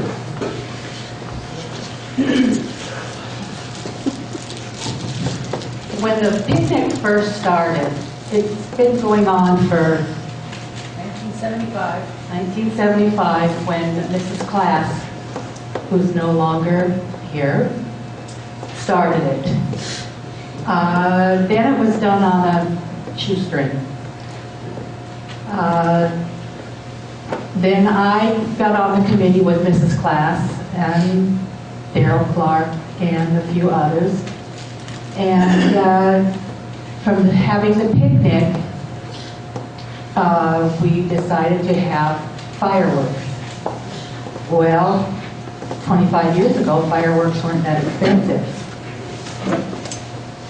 So then we started going to Vermont Yankee and asking them for money, which they were very willing to do it. But in order to get this started, we had to start in December.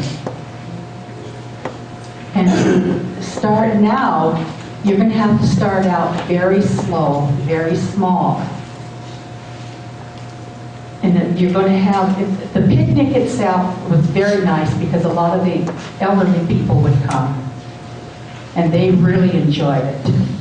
And then we started doing a penny carnival. And we did invite a lot of the committees in town, the select board, the school board, the Boy Scouts, Girl Scouts, anyone that wanted to set up a booth. And then they would have the committee would furnish little toys. Then fireworks started getting more expensive. And we had bands, we had DJs, magicians, a lot of different things. And then it got down to where, to be very truthful, it got down to just two of us doing this. And it got to be very hard. We had plenty of help the day of the picnic, but it was planning the picnic. And it just got to be too much. So when it got down to just Georgia and I, we just couldn't do it anymore. And so we gave it up. And it's been very hard to get it back together again, which I would love to see it happen again. And I'd love to see the picnic and get the townspeople, the elderly back again, and just have the picnic in a small penny carnival and the fireworks. But the fireworks, unless we can get Vermont Yankee to donate the fireworks, it's going to be very hard. So 5,000 will pay for your penny carnival, your food. We do ask the people in town to bring a dish, but we always got the plates, and we also had popcorn machine and cotton candy machine and things like that for the kids for the afternoon. And we never charged. We did after a while because we found a lot of the popcorn thrown away, you know, kids get tired of it, so we charged them a quarter. So, but we didn't make a lot of money off of it. But it's something that has to, if you're going to have it, you've got to get a committee together now. But Patty's been talking with the fireworks people and Vermont Yankee, and we're lucky enough to get Vermont Yankee to dish in some more money this year. I don't mind helping, but I won't be the chairman. I will help, but I won't chair it. Further discussion, Mrs. O'Donnell. First of all, I'd be remiss if I didn't thank the past town committee. Georgia, Joyce, they did put in hundreds of hours on the picnic, and it was really awesome. I really wish we could go back to something like that used to be. But there's no way we could raise enough money to do it. The plan, I think, discussion last year for this year's town picnic was just to have maybe a potluck, the fireworks, and the penny carnival. Then that way, you know, like you said, the elderly people just love the potluck dinner. They can come to that. We'd have the penny carnival for the kids and the fireworks for everyone to enjoy. And that's going to really be all that we can afford to do. We understand that $5,000 isn't a lot of money, but the wonderful thing about town picnic is it made us a community. And I think the town is missing that. I think that getting together, forgetting about, you know, where everybody comes from and who everybody is, but just to be Vernon residents enjoying each other's company was an important thing. I mean, I know I miss town meetings, so I'm sure everybody, I mean, town picnic. I'm stuck at where I am tonight, but I'm sure everybody else does too. And it's, you know, it's just old time Vermont. Further discussion on the article, Mr. Hicks? I would recognize you for a second time, seeing no one else willing to speak. Well, then I'll recognize you for first time. Just a quick question again to the select board. How is our liability insurance impacted by the fireworks, or is this covered by the general stuff, or are we going to have to get some more insurance to be covered? We've never had to get more insurance for the fireworks. They have $1 million policy. Yeah, the company has $1 million policy, so we've never gotten extra insurance for it now. Further discussion on Article 31. In back of the room, I believe, gosh, Mr. Unruh. Yes, sir. I'm gonna check my glasses, make sure they're clean. I'm Josh Unruh, and I'm one of the people that stepped up to, I believe that spoke with Sandy Harris to actually run the committee. I'm more than willing to do it. I've been in this town for about 5 or 6 years now, and the town picnic and the fireworks is one of the things that drew me to this town. I have 3 little girls that are 6 and under, so they absolutely loved it in the time that it was available to them, which they remember very little. So I would like to move to put this to a vote and raise my hand and volunteer to run the committee this year. Let me see if I can figure this out. You have moved to cease debate, sir? Yes. Is there a question? Is there a second? Yes, second. Moved and seconded to cease debate on Article 31. All those in favor of ceasing debate, please say aye. Aye. Those opposed, nay. The ayes appear to have it. The ayes have it. We now go for a vote on the motion itself. The motion to see if the town will vote to raise and appropriate a sum of $5,000 for a town picnic. All those in favor of Article 31 as read, please say aye. Aye. Those opposed, nay. The ayes appear to have it. The ayes have it. You passed Article 31 with a further note. My wife has said I should volunteer my services as DJ for the evening. I guess that's what happened. Mr. Moderator, I'd like to also mention that she's going to be our sign maker because she's sitting there making signs for us to say that we're going to be the DJs. It's my intention to recess for the night, but before we go further, Mr. Fairman, do you have a point you'd like to raise?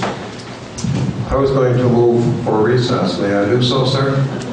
I just want to have you do that pending a couple of announcements, if I possibly could. Whatever you wish, sir. Bless you. Okay, the announcements are firstly, again, voting 7 to 7 tomorrow at the town hall downstairs. And what was that? Okay. And also we will reconvene here tomorrow night, 7:30 plus or minus, with Representative Hebert discussing the legislative session, and then continuing on for the balance of our evening. Mrs. O'Donnell, you have any comment you wish to make? Thank you, Mr. Moderator. He'll kill me, but the reason why Seth Dio isn't here tonight is because he is at the hospital with his wife expecting their first son. So let's all keep him in our prayers, and hopefully we'll have great announcements tomorrow night. And Ronna, you have something else to say? Ian, come on up front.